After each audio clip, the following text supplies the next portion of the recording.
Кто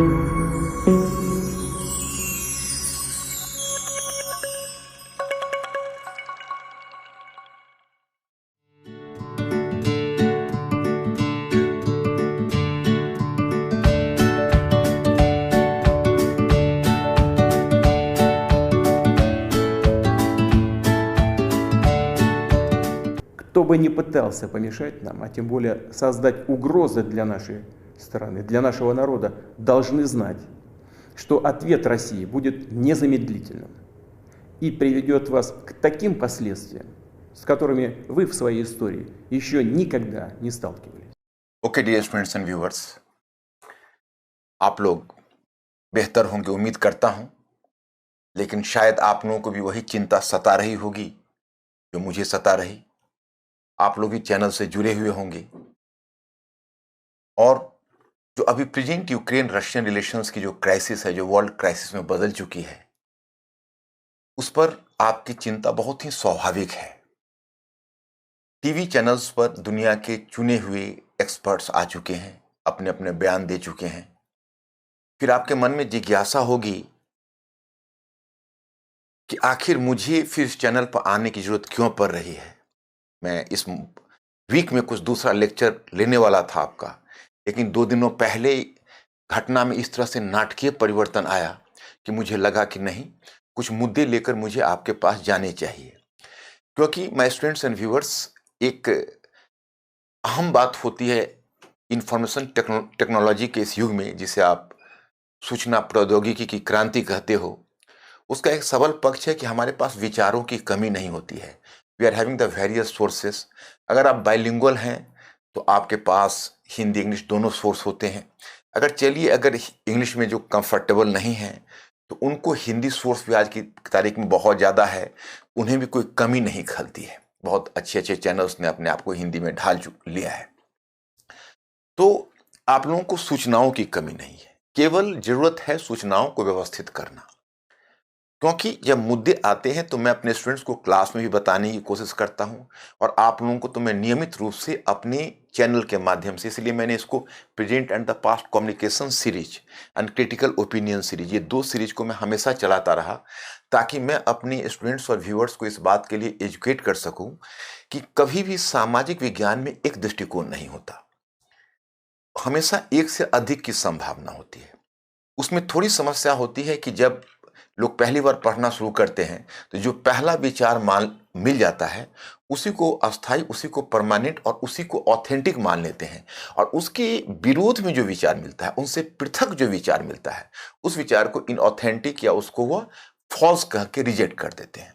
तो पहली बात तो हम आपको यह बताना चाहेंगे, जो हमेशा हमने आपको संदेश देने का प्रयास किया है, कि सोशल साइंस में कभी कंसेंसस नहीं हो सकता, एक से अधिक विचार होते हैं। हाँ, कुछ हमारी पर सीमाएं हैं जो मैंने आपको बताई है, कि जो कुछ एक जो basic human constitutional and global relations के जो वैल्यूज हैं उसके अगेंस्ट में नहीं जाने चाहिए। बाकी हम किसी भी विचार को लेकर चल सकते हैं। तो चूंकि बहुत सारे विचार बाजार में आए हैं, तो मैं 2-3 कारण से इस लेक्चर को लेना पसंद करूंगा। एक कारण है बर्डन ऑफ हिस्ट्री, क्योंकि मैंने हमेशा आपको कहा है कि हम हिस्ट्री को एक्सेप्ट करें या ना करें, हिस्ट्री हमारे हमेशा रीढ़ में होती है, हमारे पूरे वजूद की जड़ में। और जब कभी भी हम वर्तमान में उलझते हैं, तो अगर हम इतिहास में जाकर उसकी व्याख्या करने का प्रयत्न करें तो उसका रास्ता सुलझ जाता है। तो बर्डन ऑफ हिस्ट्री में मैं सबसे पहले आपसे डिस्कस करूंगा जो रशिया और यूक्रेन, यानी जो आपका रूस है, रूस की ऐतिहासिक पृष्ठभूमि, रूस की ऐतिहासिक पृष्ठभूमि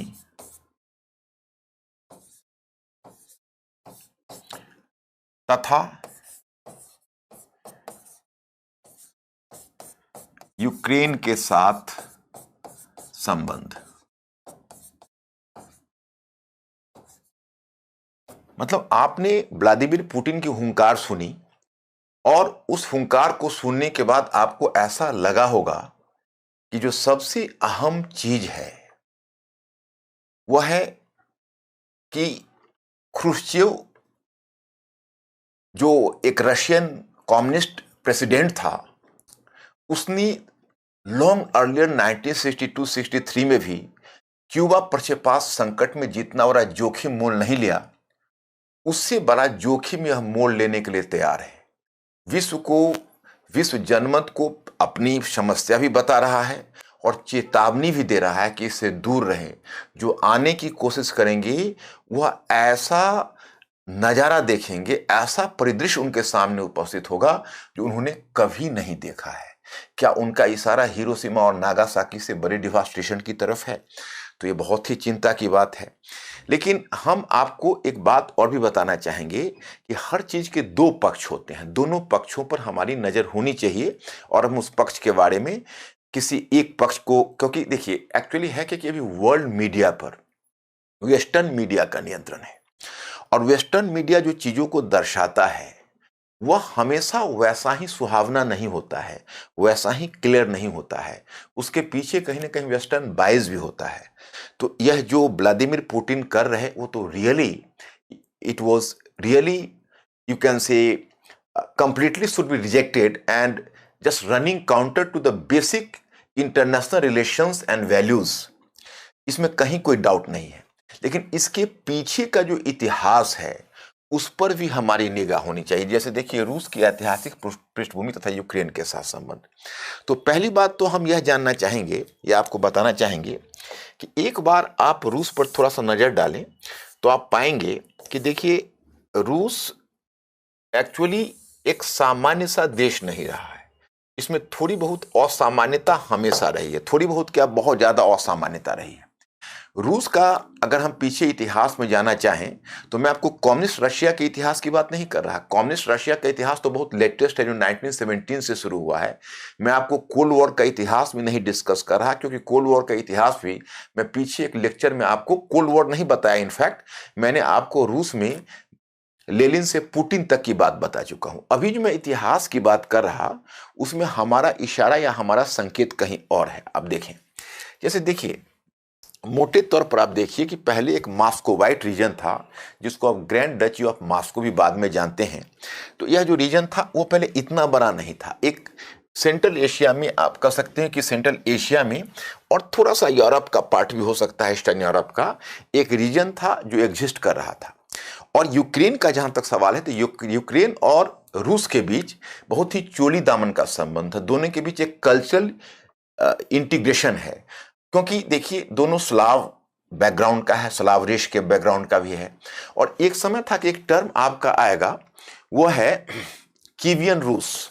जैसे आज इसकी राजधानी कीव की चर्चा आप सुनते हो, जो यूक्रेन की राजधानी है। एक समय था कि उसको कीवियन रूस बोलते थे। तो ये जो कीवियन रूस है, यह कीवियन रूस एक रीजन था। वहीं से यूक्रेन और रूस इन दोनों में एक तरह का इंटीग्रेशन था। बहुत समय तक दोनों के बीच इंटीग्रेशन रहा था। फिर ये जो मास्को का आप रीजन देखते हैं, इस रीजन पर एक समय ऐसा आया था कि ये घटना मैं जहां तक याद कर रहा हूं 13th सेंचुरी की है। मैंने होल 13th सेंचुरी में लगभग 1238 से शुरू होता है और 1400 समथिंग तक जाता है। ये घटना जाती है 1300 समथिंग तक। यहाँ पर मंगोल इन्वेजन हुआ और जब मंगोलों का इन्वेजन हुआ तो मंगोलों ने एक बड़ा सा एरिया जीत लिया था। और रशियन एम्पायर पर मंगोलों का पहले, जैसे पीटर द ग्रेट से पहले मंगोलों का कब्जा हो गया था और मंगोल बहुत समय तक इस पर रूल करते रहे थे। तो मैं आपको बताना चाहता कि यह मंगोल संस्कृति के अंतर्गत आ गई थी। बहुत समय तक मंगोल, चूंकि मंगोल ने चाइना को भी जीता था, रूस को भी जीता था, तो मंगोलन संस्कृति वहां फैल गई थी। फिर आपको पता चलता है कि 17th सेंचुरी के आरंभ में लगभग 1613 में वहां एक बहुत ही पावरफुल डायनेस्टी स्थापित हुई थी जिसका नाम था रोमनाव वंश, रोमनाव डायनेस्टी। तब तक क्या था कि जो यूक्रेन का रीजन था वो धीरे धीरे रशिया के साथ उसमें इंटीग्रेटेड था। 100% पार्ट नहीं, कुछ मेजर पार्ट। और उसी समय एक समय है कि आगे चलकर जो 1613 में एक डायनेस्टी की स्थापना हुई जिसके नाम है रोमनाव वंश। उसी रोमनाव वंश के एक शासक हुए जिसका नाम था पीटर द ग्रेट। वे 17th सेंचुरी में रूल कर रहे थे 17वीं सेंचुरी के लास्ट और 18वीं सेंचुरी के अर्लियर पीटर द ग्रेट। एक बड़ा सा एम्पायर बनाने का श्रेय, जो रशियन एम्पायर आप बोलते हो, वो रशियन एम्पायर बनाने का श्रेय पीटर द ग्रेट को है। लेकिन ये सब मैं इतनी लंबी कहानी में आपको उलझाना नहीं चाहता, ना मैं आपको डेटा के बर्डन से परेशान करना चाहता हूं, मैं घटनाक्रम में नहीं जाना चाहता, मैं इसका बेसिक मकसद बताना चाहता हूं। मैं यह मकसद आपको बताना चाहता कि एक्चुअली हुआ ऐसा कि रूस पहले बहुत बड़ा नहीं था, छोटा सा था। मैंने छोटा का मतलब बहुत छोटा नहीं, किसी एक राष्ट्र से तो अपने साइज में बड़ा था, लेकिन अभी तो आप उसको महाद्वीप से भी बड़ा पाएंगे। अभी क्या, खासकर जब रूसी सम्राट का समय था या बाद में जब सोवियत रूस का निर्माण हुआ, तो वो बहुत बड़ा हो गया, इतना बड़ा कि जैसे you will just find here कि it was even larger than a continent. किसी भी कॉन्टिनेंट को आप ले लें तो रशिया अपने आप में एक बहुत, अगर एशिया को आप बाद में रखें तो कोई भी कॉन्टिनेंट उसका मुकाबला करने की स्थिति में नहीं दिखता था। तो अब यह स्थिति थी। आज विघटित होने के बाद भी, जब सोवियत रशिया का विघटन हो गया उसके बाद भी रशिया इतना बड़ा है। तो रशिया का जो निर्माण हुआ है, वो निर्माण आपको आश्चर्य होगा कि 1552 से, और जैसा कि हेनरी किसिंगर मानते हैं 1552 से 1917 तक, इतने समय में आपको आश्चर्य होगा कि 1 लाख किलोमीटर पर एनम के हिसाब से, मतलब 1 लाख किलोमीटर प्रति वर्ष के हिसाब से रूस अपना विस्तार करता जा रहा था। और मैं इसमें एक और दिलचस्प बात बता दूं कि रूस के विस्तार के पीछे मकसद क्या था।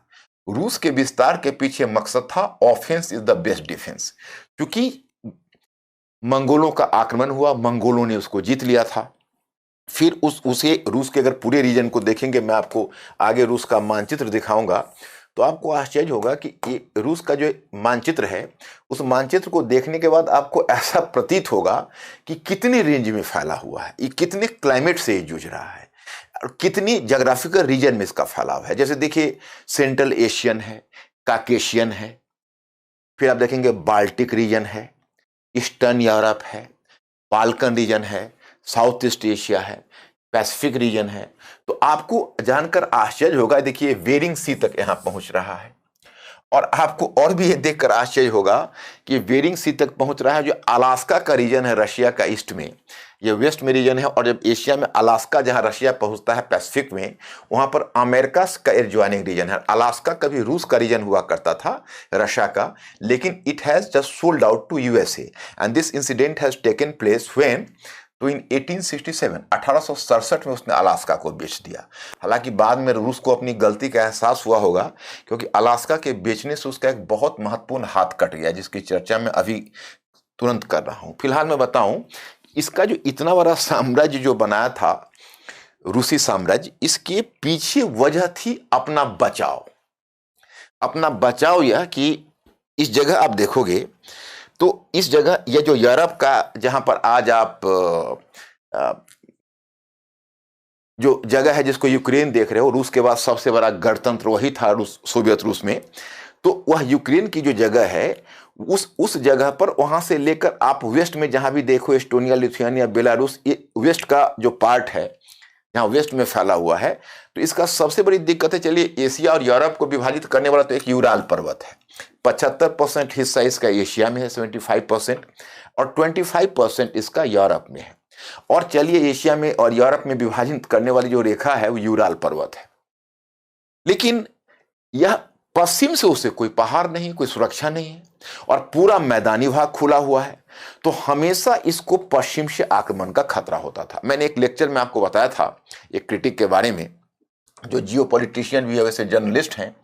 उनका कहना था कि व्लादिमीर पुतिन जब रोज सुबह सोकर उठता तो ईश्वर से वो प्रार्थना करता होगा कि हे ईश्वर, काश अगर यूरोप और हमारे बीच एक माउंटेन आप दे दिए होते तो आज यह नौबत हमें नहीं आती। तो उनका मतलब आप समझ सकते हो कि यह नौबत नहीं आती का मतलब यह है कि कहीं ना कहीं अपने सिक्योरिटी कंसर्न बहुत ज्यादा रूस में रहा। क्योंकि एक बार इधर से आप देखेंगे तो एक 17वीं सदी में ही रशिया पर अटैक हुआ था। वो स्वीडन का शासक हुआ करता था, चार्ल्स 13 नाम था उसका। और उसके बाद आप देखेंगे तो उसी प्रकार से यहाँ पर नेपोलियन का आक्रमण हुआ, और नेपोलियन के बाद फिर यहाँ पर जर्मन आक्रमण हुआ, और जर्मन आक्रमण में हिटलर के नाजी, इसको थर्ड राइख है, उसने इसको अटैक किया। इसका जो वेस्टर्न बॉर्डर है वो हमेशा वल्नरेबल रहा है। लेकिन खैर चलिए उस पर हम बाद में चर्चा करेंगे। फिलहाल मैं आपको यह बताना चाहूंगा, जो हम आपको संदेश देना चाहते फिर उसको ब्रीफ कर रहा हूं, कि रूसी साम्राज्य का विस्तार भयवश हुआ। रूसी साम्राज्य का विस्तार भयवश हुआ, माने it was created out of fear, क्योंकि उसको मध्य एशिया से अटैक का खतरा था, तो इसने विस्तार करके पूरे सेंट्रल एशियन रीजन को जीता, ताकि वहां का जो स्टेपेज रीजन है उस पर कब्जा किया, जो वहां के ट्राइब्स पर हमारा नियंत्रण रहे। दूसरी तरफ उसको यह भी डर था कि चलिए हमारा कहीं ईस्टर्न यूरोप से हमला होगा, तो ईस्टर्न यूरोप में विस्तार किया। बाल्कन रीजन उसको वल्नरेबल लग रहा था, तो वहां उसने विस्तार किया। तो मींस कि Russian empire was created out of fear and it took a continental size. मतलब कि दो बातें यहां हम लोगों के निष्कर्ष में आती है, एक तो रूसी साम्राज्य का प्रसार भयवश हुआ, और दूसरा उसने महाद्वीपीय आकार ले लिया। ये दो पॉइंट को आप ध्यान रखिएगा। अब आप जानिए, जो कोई भी राष्ट्र होता है उसकी राष्ट्र की चेतना में हमेशा उसका इतिहास, हिस्टोरिकल कॉन्शसनेस छिपा होता है। हम और आप जब बोल रहे होते हैं तो हमारे पीछे हमारी पूर्वज परंपरा होती है, उस बात का हमें एहसास नहीं होता है। तो रूस का जो पूरा का पूरा पॉलिटी है, ये दो कारक से प्रभावित है।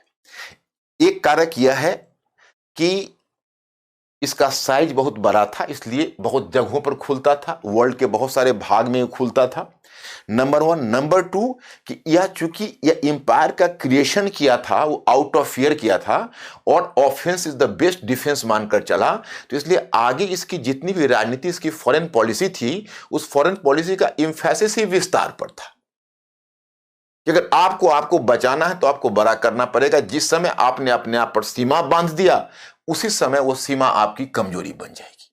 ये इसके नेशनल कॉन्शसनेस में छिपा हुआ था। तो आप कहेंगे भाई इससे क्या इंपैक्ट पड़ने वाला है? तो इंपैक्ट पड़ने वाला है यूरोप के साथ इसके संबंधों पर। यूरोप के साथ जो इसका संबंध होना है, इस पर एक बड़ा इंपैक्ट पड़ने वाला है। क्यों? क्योंकि मैं आपको बताना चाहूंगा कि एक समय था कि रूस और यूरोप ने अपनी यात्रा शुरू की थी, तब यूरोप भी निरंकुश हुआ करता था। अगर आपने यूरोप के इतिहास अगर आपने पढ़ा होगा तो, और कई बार तो मेरे लेक्चर में भी आपने सुना है, मैंने वर्ल्ड वॉर्स वगैरह से बहुत पहले फ्रांस की क्रांति, अमेरिकी क्रांति पर भी थोड़ी सी झलक दी है। तो मैं आपको यह बताना चाहता कि जब यूरोप, उस समय यूरोप भी निरंकुश शासकों का देश था और रूस भी था। रूस थोड़ा ज्यादा निरंकुश शासकों का देश था। तो क्या हुआ कि यूरोप इस बीच परिवर्तन की प्रक्रिया से गुजरता रहा। वहां पुनर्जागरण आ गया, धर्म सुधार आंदोलन आया, फिर वहां व्यावसायिक क्रांति, वाणिज्यवाद आ गई, फिर प्रबोधन का काल आया 18वीं सेंचुरी में, इनलाइटेनमेंट। अमेरिकी क्रांति के बाद फिर फ्रांस की क्रांति घटित हुई।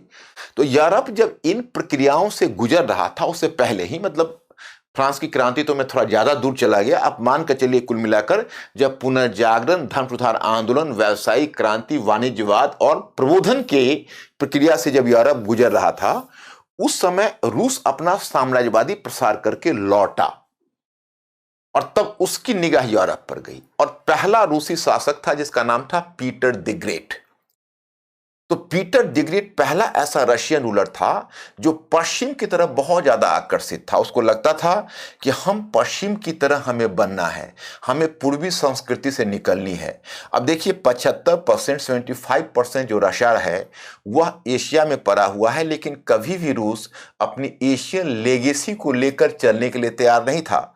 रूस को हमेशा ऐसा लगता था कि एशियन लेगेसी से हमें अपने आप को दूर रखना है और अपने आप को यूरोप का पार्ट के रूप में देखना है। तो बहुत समय तक यह भी विवाद चला था कि Russia is either an European country और एशियन कंट्री और एन एशियन कंट्री। मतलब ये विवाद लंबे समय तक चला। खैर अंत में एक जोग्राफर ने इस विवाद को शॉर्ट आउट किया कि यूराल से पर्वत एशिया है, यूराल पर्वत से ईस्ट में एशिया है और यूराल पर्वत से वेस्ट में यूरोप है, इसलिए इनको आप यूरोपियन भी मान लीजिए, क्योंकि इनके जो महत्वपूर्ण है जैसे सेंट पीटर्सबर्ग है, मॉस्को है, ये सब इनके यूरोप में अवस्थित है।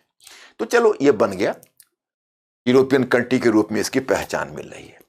अब जब आता है पीटर द ग्रेट, तो वो बहुत ज्यादा यूरोपीयकरण करना चाहता है। मैंने एक लेक्चर में आपको बताया था, उसने दाढ़ी तक पर भी, बियर्ड पर भी टैक्स लगाया था, और ताकि जो मंगोल लोग अपनी मंगोलन संस्कृति से उबर कर जो रूसी कुलीन है वो अपने आप को क्लीन शेव्ड रखे, यूरोपियन की तरह से व्यवहार करे। इसके अलावा उसने मॉडर्न इंडस्ट्री भी स्थापित करने की कोशिश की थी। आगे उन्हीं की परंपरा से जुड़ती है कैथरीन द ग्रेट, तो उसने भी कहा कि वी आर यूरोपियंस। उसने भी अपने यूरोपीय पहचान पर विशेष रूप से बल दिया।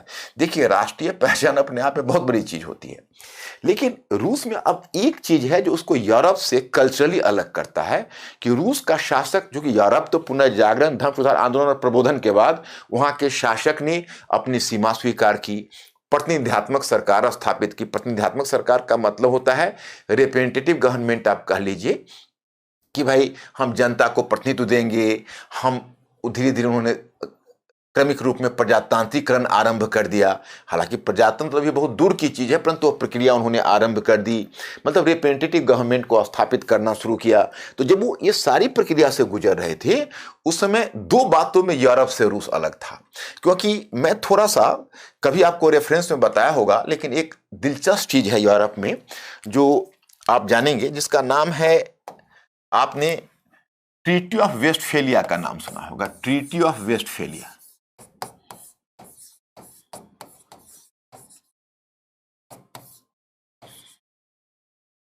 ट्रीटी ऑफ वेस्टफेलिया,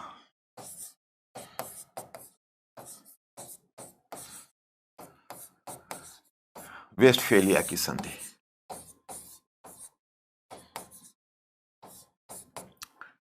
वेस्टफेलिया की संधि, तो ये जो वेस्टफेलिया की संधि है 1648 की है। ये संधि यूरोपीय देशों ने मिलकर बनाई थी, और यूरोपीय देशों ने जब इस संधि पर हस्ताक्षर किया था तो यूरोप के जो राष्ट्र थे उस पर राष्ट्रीय राज्य की अवधारणा आई।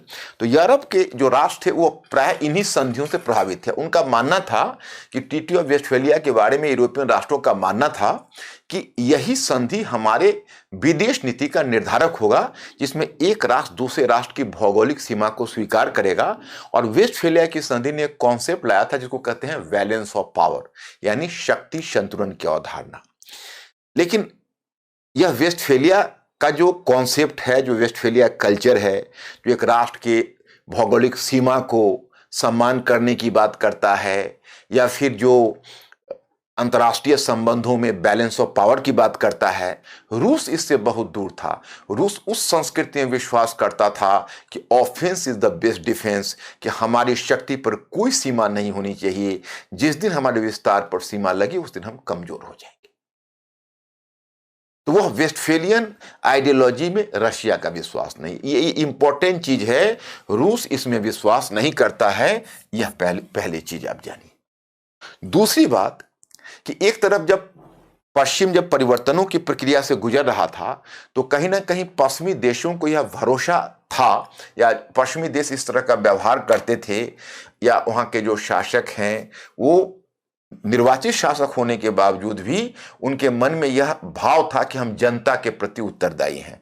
और जो इनलाइटनमेंट है, प्रबोधन है, उसका प्रभाव यूरोपीय शासकों पर पड़ने लगा था। और प्रबोधन ने तीन बातों पर बल दिया था। एक, राजनीतिक क्षेत्र में प्रतिनिधात्मक सरकार होनी चाहिए, यानी जनता को ही प्रतिनिधित्व मिलना चाहिए। राजा जनता के सर्विस के लिए अर्थ रखता है। आर्थिक क्षेत्र में वो मुक्त अर्थव्यवस्था की बात चल रही थी, जो अभी हुई नहीं थी, लेकिन उस दिशा में सोचा जाने लगा था। और सामाजिक क्षेत्र में व्यक्ति की स्वतंत्रता की बात हो रही थी। धीरे धीरे यूरोप में मध्य वर्ग का सशक्तिकरण हो रहा था। रूस इन बातों से दूर था। रूस को यह लगता था कि नहीं, रूस का जो शासक था, जिसको आप जार कहते हो, रोमनाव वंश के शासक जार टाइटल लेते थे, जार निकोलस प्रथम, जार अलेक्जेंडर प्रथम, जार अलेक्जेंडर द्वितीय, ये सब उनके नाम होते थे। तो वहाँ के जो सम्राट थे वो मानते थे कि हम सीधे देवता के प्रतिनिधि हैं, और अपने आप को देवता मानते थे। वो मानते थे कि मैंने रूसी लोगों को सुरक्षा दी है, रूसी लोगों को समृद्धि दी है, और हम रूसी लोगों के रक्षक हैं, हम रूसी लोगों के गार्जियन हैं, प्रोटेक्टर हैं, और रूसी लोगों को कोई अधिकार की जरूरत नहीं है, क्योंकि हम उनके हितों की रक्षा करने में स्वयं सक्षम हैं और हम विवेकशील हैं। तो ये तो बिल्कुल पश्चिम से उल्टा चला गया, मतलब निरंकुश शासक की परंपरा थी। आपको जानकर आश्चर्य होगा कि 1905 से पहले, 1905 से पहले, जबकि रूस में पहली क्रांति हुई थी जार निकोलस द्वितीय के समय, उससे पहले तक रूस में कोई रिप्रेजेंटेटिव संस्था नहीं थी, प्रतिनिधात्मक संस्था नहीं थी, ट्रेड यूनियन राइट्स लोगों के पास नहीं थे। मतलब कंप्लीटली निरंकुश शासन व्यवस्था थी। जबकि आपको आश्चर्य होगा कि ब्रिटेन ने तो बहुत पहले 17वीं सेंचुरी में ही अपने पार्लियामेंट का विकास कर लिया था, और फ्रांस में भी एक स्टेट्स जनरल थी जिसकी बैठक 1614 में भले ही रद्द कर दी गई, लेकिन 1789 के क्रांति के समय फिर दोबारा उसको रिस्टोर किया गया। लेकिन रूस एक ऐसा देश था जहां पर कोई संस्था 1905 से पहले नहीं थी। 1905 की क्रांति के बाद पहली बार एक ड्यूमा नामक संस्था स्थापित हुई। आज भी रूस के पार्लियामेंट का नाम ड्यूमा है, लेकिन वो संस्था अधिक समय तक नहीं चल सकी, क्योंकि तब तक उस संस्था को जिस समय क्रांति की शक्ति कमजोर हुई तो रूसी सम्राट था जार निकोलस द्वितीय, उसने उस संस्था को दबा दिया था। तो अब दूसरी बात हमारे आपके बीच तय हुई कि अगर यह पश्चिमी यूरोप के वेस्टफेलिया की संधि में सम्मान नहीं करता तो ये जनता के अधिकारों की बात नहीं करता। ये मानता है कि राजा देवता की तरह है और वह अपने जनता के हितों की रक्षा करने में सक्षम है। हालांकि बाद में क्रांति हुई तो स्थितियां बदली, कुछ इनको अधिकार जनता को स्वीकृत करने पड़े, परंतु सिद्धांततः इन्होंने राजा की शक्ति पर कोई अंकुश नहीं माना। यह चीज आप समझ सकते हो, ये रशियन कॉन्शसनेस में ये चीज बैठी हुई है। तीसरी बात यह है कि आपने तो चर्च व्यवस्था के बारे में सुना है, आपने रोमन कैथोलिक चर्च व्यवस्था के बारे में सुना होगा, आपने यह भी सुना होगा कि बाद में जब रोमन कैथोलिक चर्च व्यवस्था जब बहुत तरह के अत्याचार और बहुत तरह के भ्रष्टाचार पर, करप्शन पर उतर गया था, तो फिर उसके विरुद्ध प्रतिक्रिया भी हुई थी, जिसको आपने प्रोटेस्टेंट आंदोलन के रूप में देखा, प्रोटेस्टेंट आंदोलन के रूप में नाम सुना। लेकिन वह तो पश्चिम की बात है, वो आप रूस से पश्चिम की बात को मानिए। लेकिन अब अगर रूस से और यूक्रेन भी, चूंकि रूस और यूक्रेन की मैं यूक्रेन पर भी चर्चा करूंगा तो आपको पता चलेगा कि how much important it was for the existence of Russia. तो जब रूस में, जब इधर पश्चिम में जो रोमन कैथोलिक चर्च व्यवस्था थी उसको रोमन कैथोलिक कहते हो, लेकिन उधर इतिहास में थोड़ा पीछे जाना पड़ेगा, मैं फैक्ट्स में आपको नहीं उलझाना चाहता। एक रोमन साम्राज्य हुआ करता था, वो रोमन साम्राज्य कभी बहुत विशाल साम्राज्य हुआ करता था, बाद में उसका बट गया, पश्चिमी रोमन साम्राज्य, पूर्वी रोमन साम्राज्य। तो रोमन कैथोलिक चर्च व्यवस्था पश्चिमी रोमन साम्राज्य ने स्वीकार किया था, और पूर्वी रोमन साम्राज्य को यूनान की सभ्यता की विरासत मिल रही थी, पश्चिमी रोमन साम्राज्य को रोम की सभ्यता की। तो यूनान की सभ्यता की विरासत को लिए हुए पूर्वी रोमन साम्राज्य बना, जिसको बिजेंटियन साम्राज्य बोलते हैं।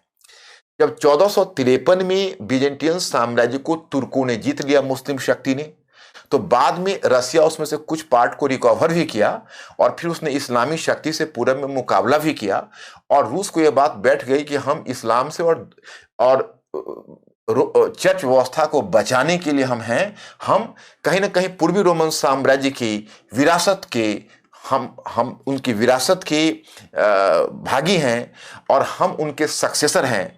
हमें कहीं ना कहीं ग्रीक चर्च व्यवस्था को बचाना है इस्लाम की शक्ति से, और ग्रीक चर्च व्यवस्था का रक्षा करना और पूरी दुनिया में फैलाना ही हमारा दायित्व है।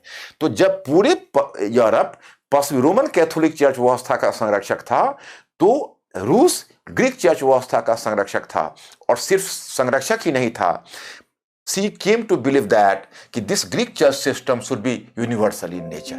तो मैं आपको यहां पर दूसरी बात यह भी बताना चाहता हूं कि इसके पीछे भी कहीं ना कोई एक उद्देश्य या राज है। इस बात को भी ध्यान रखना है। तो तीन बातें स्थापित हो गई: वेस्टफेलिया की संधि को सम्मान नहीं, व्यक्तिगत स्वतंत्रता को सम्मान नहीं, राजा की शक्ति पर किसी प्रकार का नियंत्रण नहीं, और ग्रीक चर्च व्यवस्था के रक्षक के रूप में पूरी दुनिया में अपनी विशेष पहचान बनाना। That is the one fact. लेकिन पीटर द ग्रेट के समय मैं आपको बताऊं कि वैसे भी आपको मैंने खीवियन रूस कहा था, जो कॉमन एरिया था, और जो स्लाव पॉपुलेशन था वो 3 क्षेत्र में था। एक क्षेत्र आप देख रहे हो, ये तो रूस है, वो तो स्लाव है ही। इसके अलावा यूक्रेन, जो रूस के बाद सबसे बड़ा रीजन था, सबसे बड़ा स्टेट था रूस, और उसके बाद तीसरा है बेलारूस।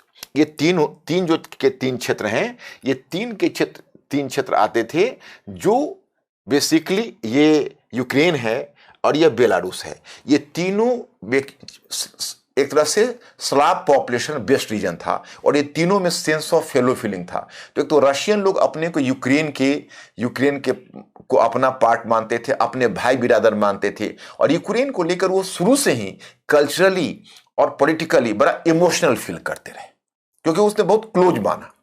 दूसरी बात यह है कि इनका पश्चिम की तरफ जो दरवाजा जब पीटर द ग्रेट ने खोलना चाहा, तो पश्चिम की तरफ इनका दरवाजा यूक्रेन होकर खुलता था। तो चूंकि यूक्रेन होकर पश्चिम का दरवाजा खोलता, इसलिए रूसी लोगों को कहीं ना कहीं लग गया कि अगर हमें पश्चिमी पहचान बनानी है तो हमें यूक्रेन के साथ गहरा संबंध रखना होगा। और संबंध क्या रखना है? यूक्रेन हमारा हिस्सा है, यूक्रेन हमारी पहचान है। जिसमें यूक्रेन अलग हो जाएगा उस समय हम यूरोपीय नहीं रह जाएंगे। तो ये बात कहीं ना कहीं बैठी हुई थी। तो तीन बातें हमने हिस्टोरिकल फैक्ट में रशिया के कंटेक्स्ट में कहा और एक यूक्रेन के कंटेक्स्ट में कहा, जो मैं आपको रिपीट कर रहा हूं। एक, रूस यूरोप से भिन्न था। उसका पहला उसका एक ऐतिहासिक परिप्रेक्ष्य है जिसमें वो मानकर चलता है, वेस्टफेलिया की संधि को नहीं मानता है, वो बैलेंस ऑफ पावर को नहीं मानता, वह मानकर चलता कि हमारा असीम हमारी सीमा है और हम ऑफेंस ही हमारा बेस्ट डिफेंस है, कि जिस दिन रूस अपना विस्तार बंद कर देगा उस दिन रूस कमजोर पड़ जाएगा। और दूसरी बात उसको थी कि वो किंग के पावर के साथ, मोनार्क के पावर के साथ कोई कॉम्प्रोमाइज नहीं चाहता। वो अपने आप को जनता का प्रोटेक्टर मानता, परंतु जनता के राइट्स के प्रति उसके मन में सम्मान नहीं था। और तीसरा कि अपने आप को वह ग्रीक चर्च का हेड मानता था जो यूरोप से अलग था। और यूक्रेन के संदर्भ में उसका मानना था कि यूक्रेन उसकी पहचान है, यूक्रेन उसकी यूरोपीय पहचान है। अगर यूक्रेन अलग हो जाएगा तो उसका यूरोपीय पहचान समाप्त हो जाएगा। आई थिंक कि this historical perspective should be clear. तो अब देखिए, इसके आगे आप बढ़ते हैं तो मैं आपको यह बताना चाहता, चलिए 1917 में रूस में क्रांति हुई। क्रांति भी बड़ी एबनॉर्मल क्रांति हुई। आप लोग सभी लोग जो इतिहास में इंटरेस्ट रखने वाले हैं वो कार्ल मार्क्स को जानते हैं, मार्क्सवादी विचारधारा को जानते हैं। कार्ल मार्क्स इस बात के प्रति बहुत ही इंथुजियास्टिक था कि क्रांति होगी, और जो क्रांति होगी वो सबसे औद्योगिक देश में होगी, जो सबसे इंडस्ट्रियलाइज्ड कंट्री होगा।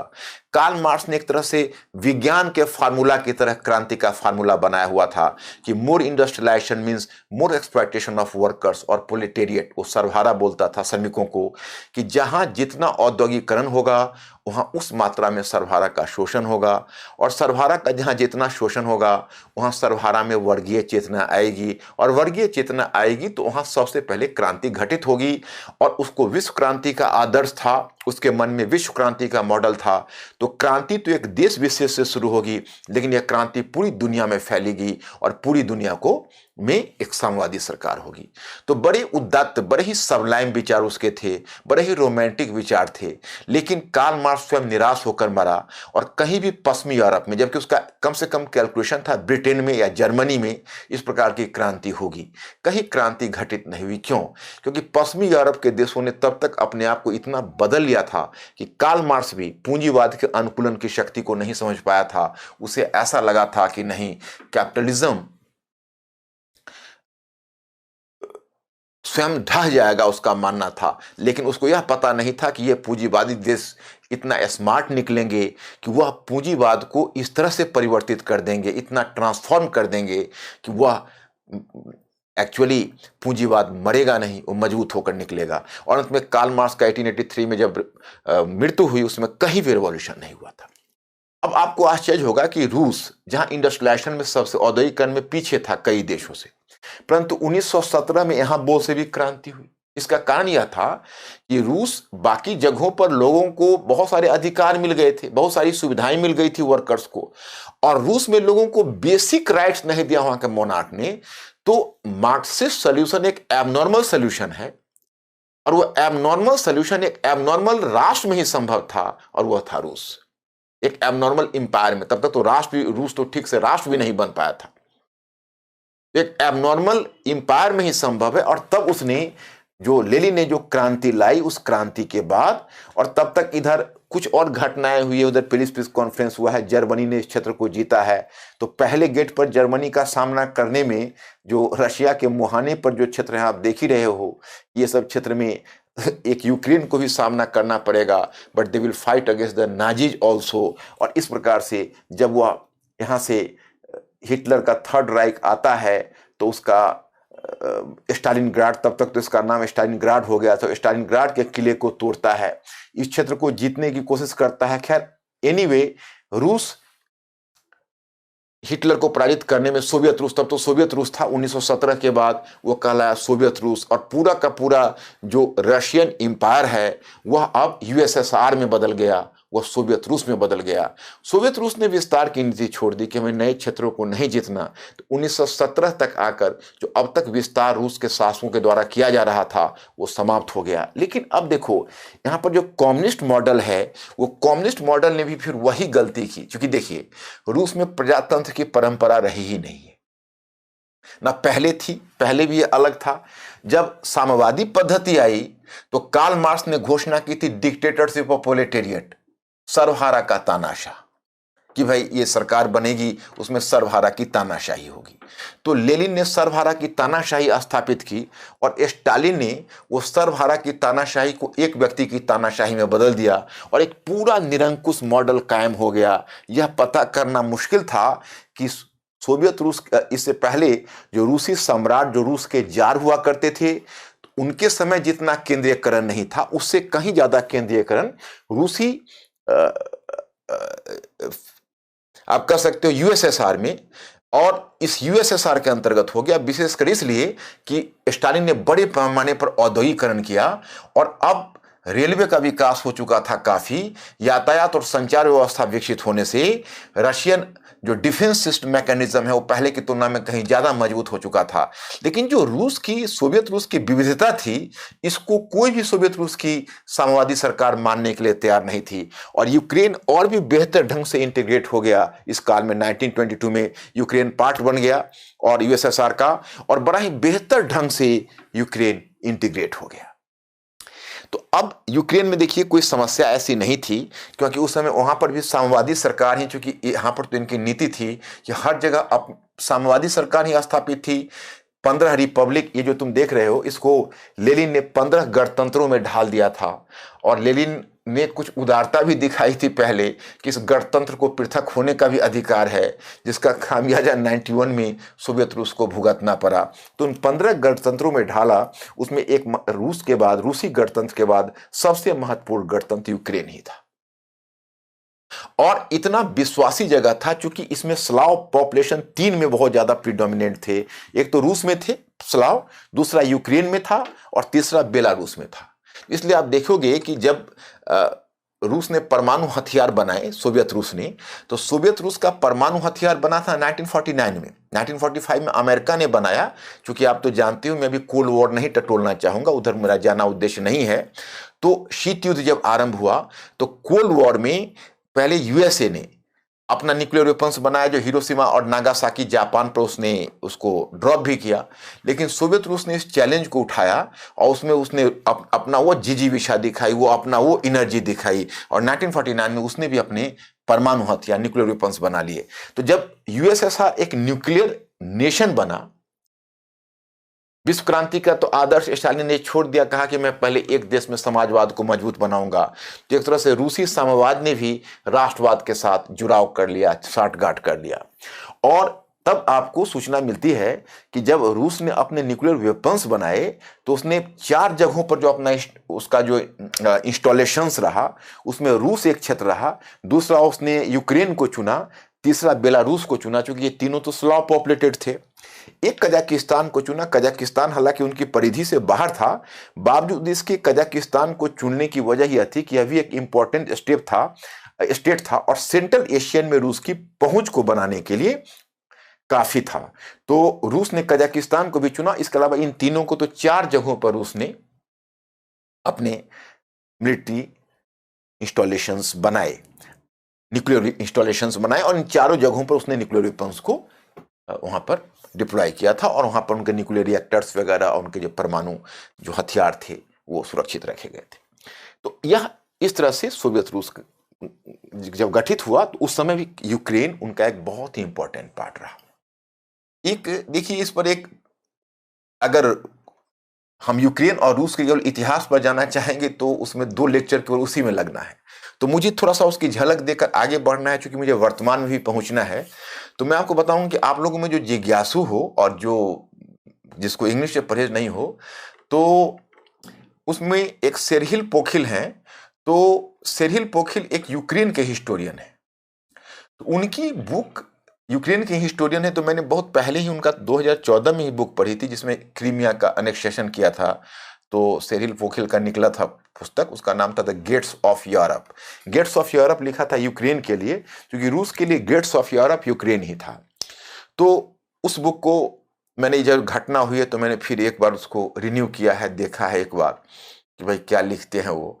तो बहुत पहले से दिखाते हैं, वो हेरोडोटस के समय से ही रूस और इसका रिलेशन दिखाते हैं, और दिखाते हुए लाए हैं किस प्रकार से नेशन बना यूक्रेन, फिर कैसे रशियन रेवोल्यूशन हुआ तो नेशनलिज्म के साथ कम्युनिज्म कैसे आया, और फिर कैसे यूक्रेन पर उसका प्रभाव डाला। तो इसकी बड़ी लंबी कहानी है, उन लंबी कहानी में हम नहीं उलझना चाहेंगे। फिलहाल मैं आपको बताता हूं कि कुछ बदकिस्मती से और कुछ बाह्य और आंतरिक कारणों से 1991 में यूएसएसआर का विघटन हो गया, क्योंकि जो सोवियत सेंट्रलाइजेशन है वह सोवियत रूस के डाइवर्सिटीज को नहीं दबा सका, और जो डाइवर्स रीजन थे वो अपने आप को नेशन के रूप में नहीं ढाल सके। एक बहुत बड़ी विफलता हुई यूएसएसआर को, क्योंकि देखिए इसे बहुत सारे देशों को सबक भी लेना है। 3 देश ऐसे थे जिसे बहुत सारे राष्ट्रों को सबक लेना था, एक तो सोवियत रूस, दूसरा यूगोस्लाविया और तीसरा चेकोस्लोवाकिया। मतलब आपको राष्ट्र जब तक जनता में फीलिंग नहीं आती है हम एक हैं, तो ऊपर से गन या बैनेट के सहारे किसी राष्ट्र को जबरन फॉर्म नहीं किया जा सकता। अब स्टालिन खैर खुद वह जॉर्जियन ही था, वो रशियन ओरिजिन का नहीं था, लेकिन वह रूसी पहचान का बहुत बड़ा समर्थक बन गया और उसने रूसी लैंग्वेज सभी लोगों पर थोपा था। परिणाम हुआ कि रूसी लैंग्वेज को स्वीकृति नहीं मिली, क्योंकि अब हमारी जो इंडिया की लिंग्विस्टिक पॉलिसी है उसकी कई बार आलोचना होती है कि हमने कमजोरी दिखाई कि हिंदी के साथ अंग्रेजी को स्वीकृत किया। लेकिन अगर आप श्रीलंका का हाल देखें, पाकिस्तान का हाल देखें और सोवियत रूस का हाल देखें, तो आपको लगता है कि संभवतः हमारा जो फर्स्ट जनरेशन ऑफ लीडरशिप था इसका वाइज स्टेप ही था, क्योंकि लैंग्वेज बड़ा ही सेंसिटिव मामला होता था। तो कुल मिलाकर सोवियत रूस अपने आप को राष्ट्र के रूप में, नेशन के रूप में नहीं ढाल सका, और फाइनली 1991 में कुछ बाह्य और आंतरिक कारणों से, जिसकी अपने आप में एक लंबी कहानी है, यह सोवियत रूस का विघटन हो गया। तो अब विघटन के समय जो व्यक्तित्व थे, जो रूसी प्रेसिडेंट थे, वो रूसी प्रेसिडेंट का नाम है मिखाइल गोर्बाचोव।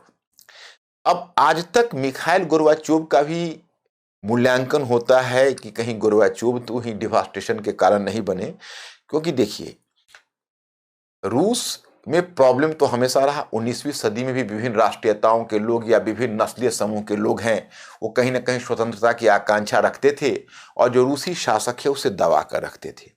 तो रूस इस बात के लिए अनुकूलित नहीं था जिसे आप प्रजातंत्र कहते हैं, मतलब हमेशा वो निरंकुश शासन के द्वारा शासित होता रहा। डाइवर्सिटीज भी बहुत ज्यादा थी और मॉडर्नाइजेशन, आधुनिकीकरण भी नहीं था।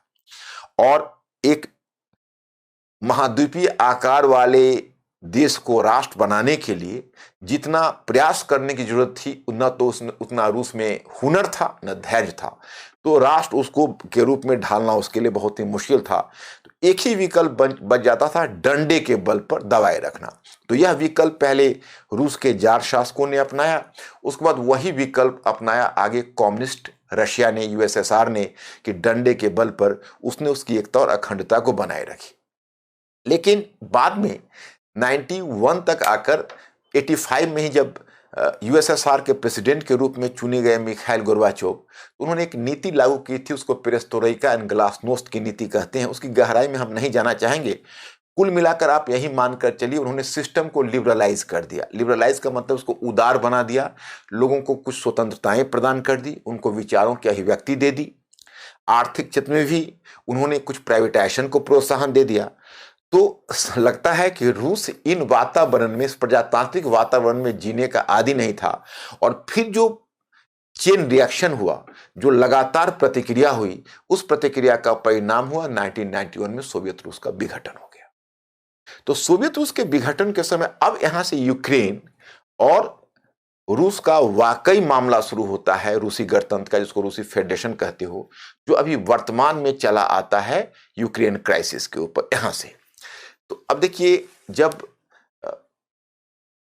विघटन हुआ था तो विघटन का पहला बिगुल बजाया था ये बाल्टिक स्टेट्स, इसको बोलते हैं बाल्टिक, एस्टोनिया, लैटविया, लिथुआनिया। इसकी भी एक अलग कहानी है, उसमें जाऊंगा तो मैं उपकथा में चला जाऊंगा। तो एक लेक्चर मैंने और लिया हुआ है पीछे, आप लोगों से अनुरोध है कि उसको आप देख लेंगे, तो आपको उसमें पेरिस पीस कॉन्फ्रेंस, जो पेरिस शांति सम्मेलन है, उस पेरिस शांति सम्मेलन का कहीं ना कहीं आपको पॉलिटिक्स समझ में आ जाएगा। और उसी में इस्टोनिया, लैटविया, लिथुआनिया को पृथक राष्ट्र बना दिया गया था, जिसको सेकेंड वर्ल्ड वॉर में हिटलर के साथ समझौता करके, पहले तो सोवियत रूस का प्रधान स्टालिन ने हिटलर से समझौता ही किया था, दोनों के बीच मित्रता भी हुई थी, नो एग्रेशन पैक्ट भी हुआ था। उसके बाद उसने इन क्षेत्रों को जीतकर फिर रूसी यूएसएसआर का हिस्सा बना लिया था। तो सबसे पहले इन्होंने स्वतंत्रता का बिगुल बजाया। अब इनके बिगुल को शांत किया तो दो राष्ट्रों के बीच आज भी आपको चर्चा होती है। जो अजरबैजान आप देखते हो, ये आर्मेनिया देखते हो, तो अजरबैजान और आर्मेनिया के बीच नागोर्नो काराबाख के लिए एक, अभी भी आप देखोगे तो कहीं ना कहीं आपको न्यूज़पेपर में अजरबैजान आर्मेनिया की समस्या मिल जाएगी, ये जगह है। तो यहां पर तो बहुत सारे मल्टी फ्रैक्चर्स थे। जॉर्जिया पर हमला हुआ है, ये जॉर्जिया आप देख रहे हो, यहां पर भी रशिया ने हमला किया है। अभी कजाकिस्तान में सेना भेजी थी, हालांकि कजाकिस्तान में सरकार के समर्थन ही भेजी थी, और मालदोवा में, ये बेलारूस में तो उसका भी रूसी समर्थक सरकार ही है, लुकाशेंको की, जिसकी चर्चा में अभी है, आप लोग भी न्यूज में देखते होंगे। तो ये जो रीजन आप देख रहे हैं, तो उसमें जब ये विघटित हुआ रूस, तो रूस के विघटन के बाद अब रूस को यूक्रेन को लेकर बहुत इमोशनल था। तो मिखाइल गोर्बाचोव अभी इस स्थिति को संभालने की कोशिश कर ही रहे थे, तभी यूक्रेन ने स्वतंत्रता की घोषणा कर दी। घटना मैं बता रहा हूं, ये दिसंबर 1991 में, 1991 में, इन तीनों स्टेट्स ने तो 1990 में ही कर दिया था। दिसंबर 1991 में यूक्रेन ने कहीं ना कहीं स्वतंत्रता की घोषणा कर दी। उसके बाद गोर्बाचोव की हिम्मत पस्त हो गई और 25 दिसंबर 1991 को उन्होंने यूएसएसआर के प्रेसिडेंट के पद से त्यागपत्र दे दिया था। अब प्रेसिडेंट के पद से त्यागपत्र देने की वजह यह थी कि उन्हें लगा कि अब प्रेसिडेंट बनने का कोई लॉजिकल बेसिस नहीं है। जब यूएसएसआर ही नहीं रहा तो प्रेसिडेंट बनने का मतलब क्या है, तो उन्होंने त्यागपत्र दे दिया। अब जैसे आप मान लो कि उसमें 15 स्टेट, तो 15 गणतंत्र अलग अलग स्वतंत्र हो गए। अब आप देखिए, ये विघटन के बाद का रूस है। ये जितने भी आपको अदर कलर्स दिखते हैं, वो अदर कलर्स अदर रिपब्लिक है, 14 रिपब्लिक। और एक जो आपको ये बड़ा सा दिखता है, यही है रूसी फेडरेशन। बाद में इसको रूसी फेडरेशन के रूप में रिकॉग्निशन मिला।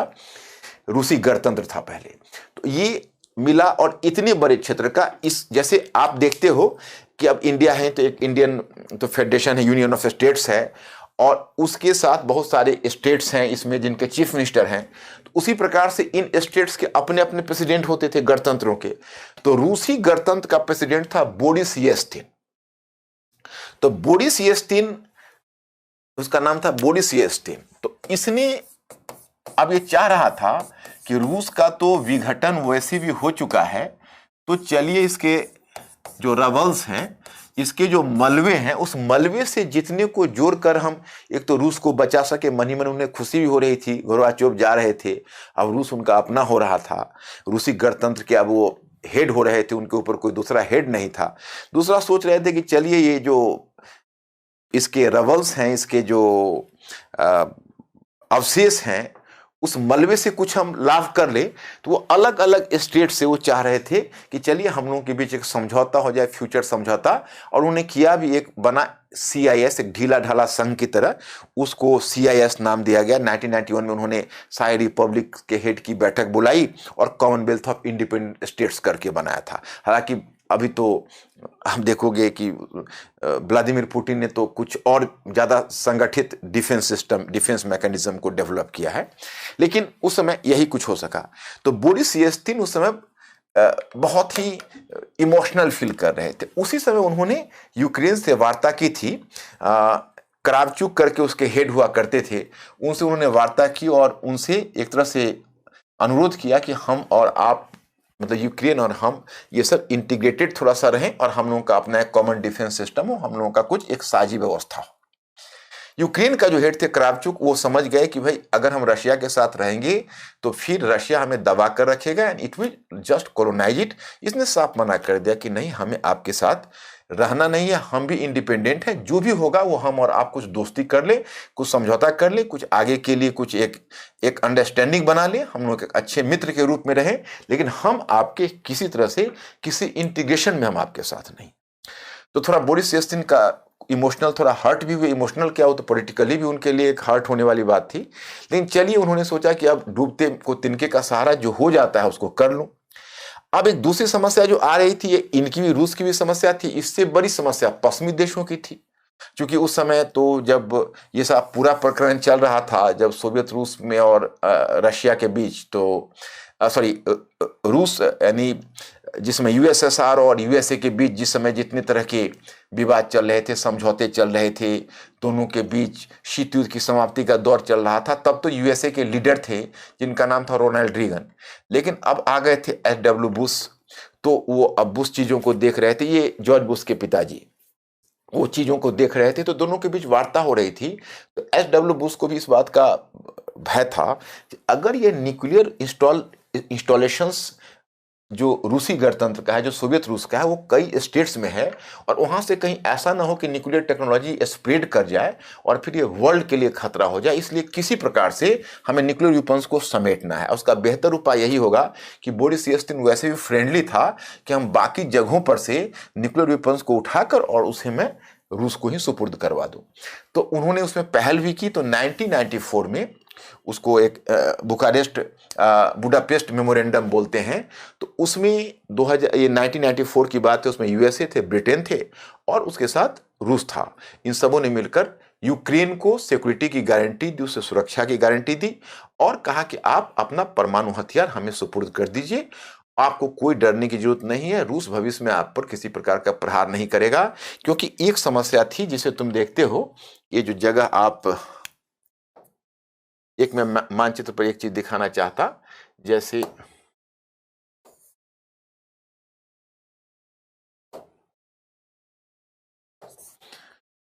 ये जो जगह आप देख रहे हो, ये क्रीमिया, यही मैं दिखाना चाहता था।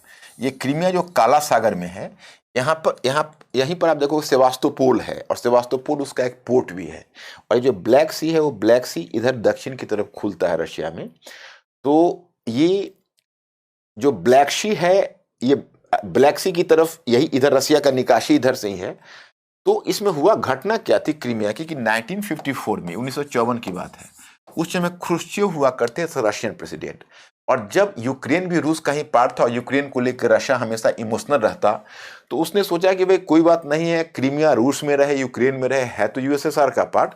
तो 1954 में उन्होंने जो रूसी गणतंत्र है उससे उन्होंने यूक्रेन गणतंत्र में क्रीमिया को ट्रांसफर कर दिया था।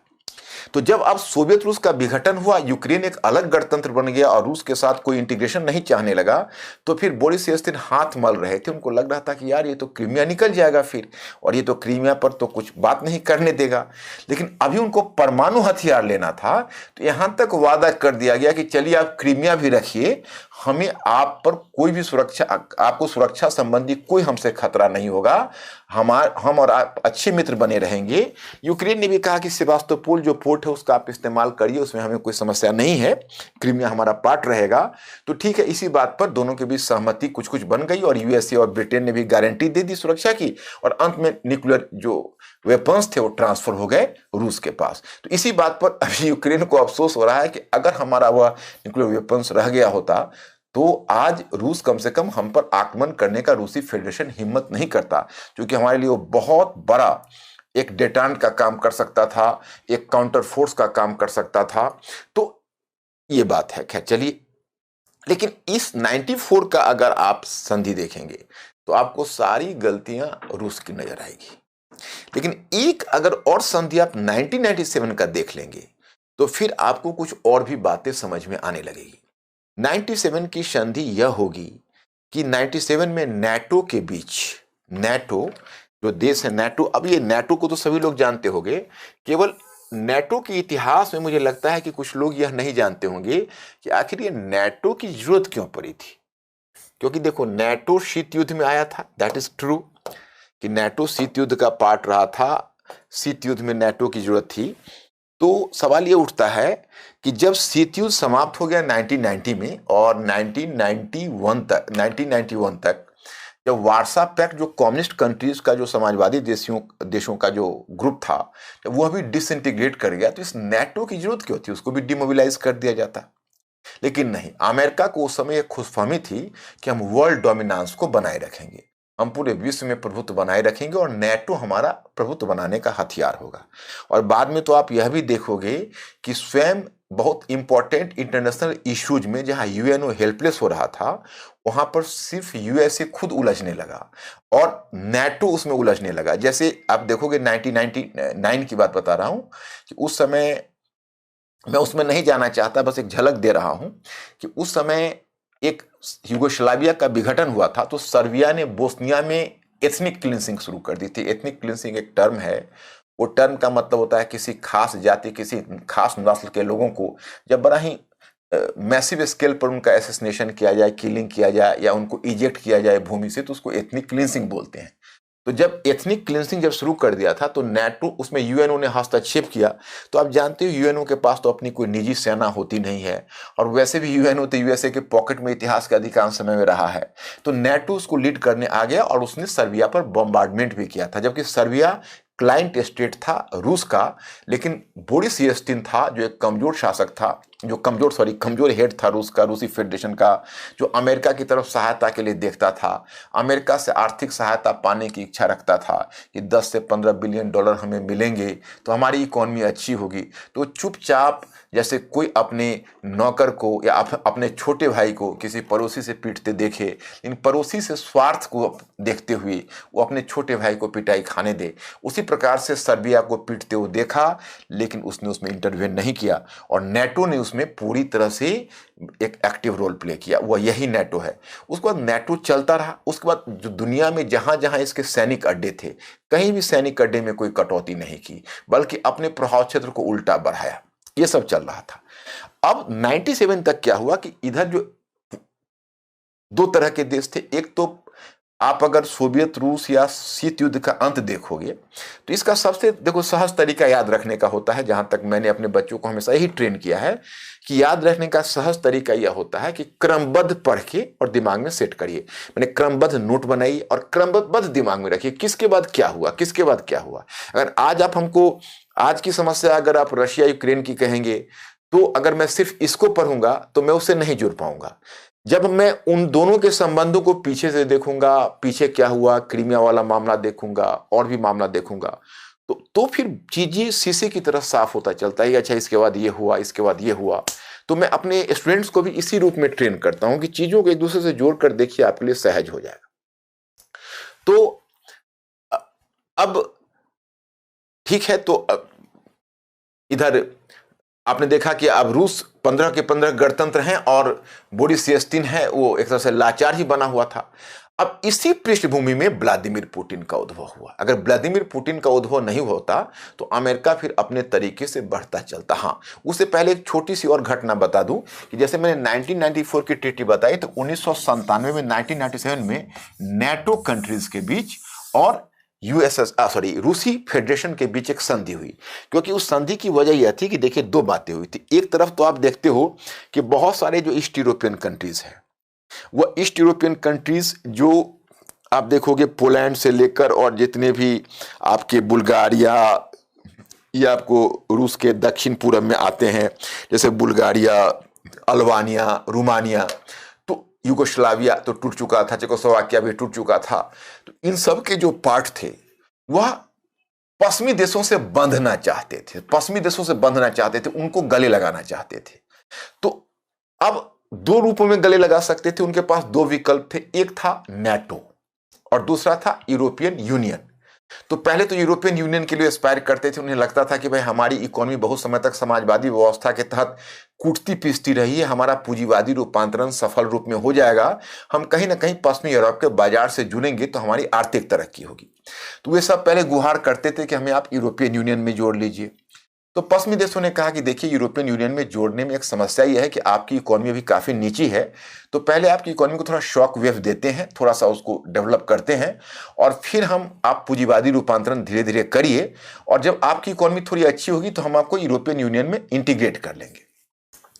फिर लेकिन तब तक आपको एक आउटलेट देते हैं 94 तक कि आपको नेटो का मेंबरशिप खुला हुआ है। तो वही जो नेटो के मेंबरशिप ईस्ट यूरोपियन कंट्री जब उसके मेंबर्स होने लगे तो रूस की चिंता बहुत ही स्वाभाविक थी कि भाई आप उसको बना रहे हैं, आप हमारी तरफ आ रहे हैं। तो 97 में इन्होंने एक तरफ से उसे संधि करके रूस के साथ एक म्यूचुअल ट्रस्ट की बात की और कॉमन सिक्योरिटी की बात की, और ये आश्वासन दिया कि हम इसका विस्तार नेटो का आपके क्षेत्र में नहीं करेंगे।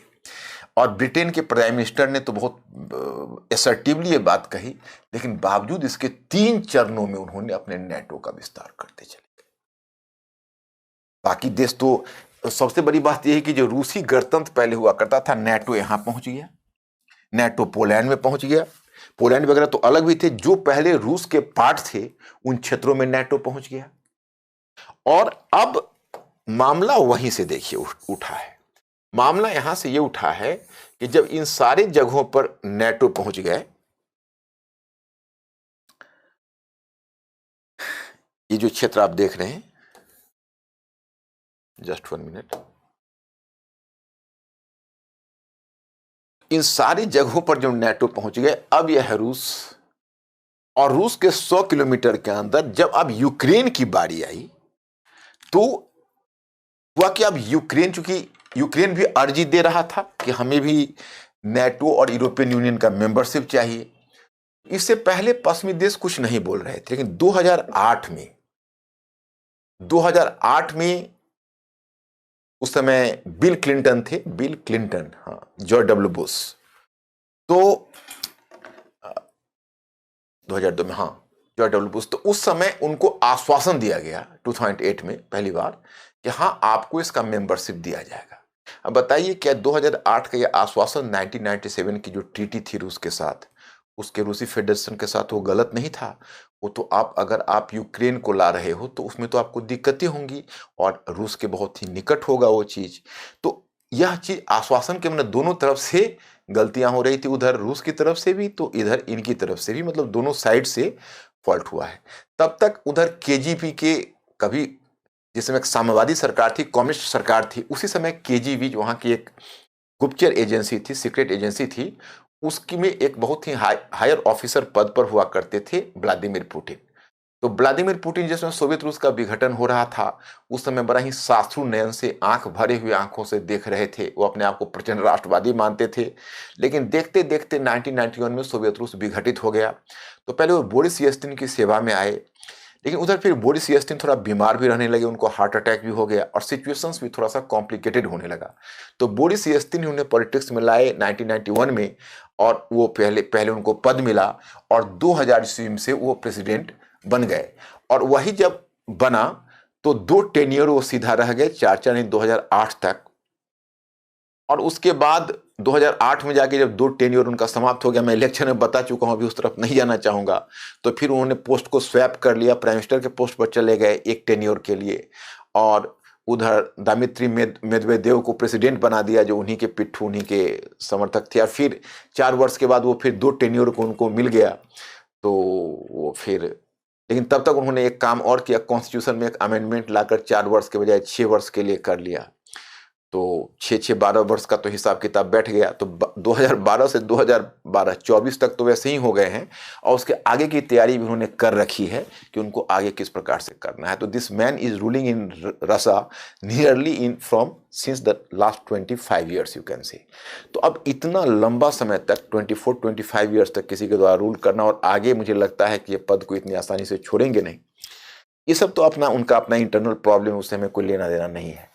लेकिन अब मुद्दा यह आता है कि अब जब यूक्रेन को आने की बात हुई, तो यूक्रेन के आने में उनके हाथ पांव खिसकने लगे, तो उनके हाथ पांव फूलने लगे कि भाई अब तो यूक्रेन अगर चला गया नेटो में तो हमारे लिए तो सिक्योरिटी प्रॉब्लम हो जाएगा। और 2007 में उन्होंने जर्मनी में एक बड़ा ही तगड़ा स्पीच दिया था, और जर्मनी के उस स्पीच में उन्होंने एक तरह से पश्चिमी देशों को चेतावनी दी थी कि इट इज टू मच, अब इतना नहीं चलेगा कि आप हमारे साथ इस प्रकार से करेंगे।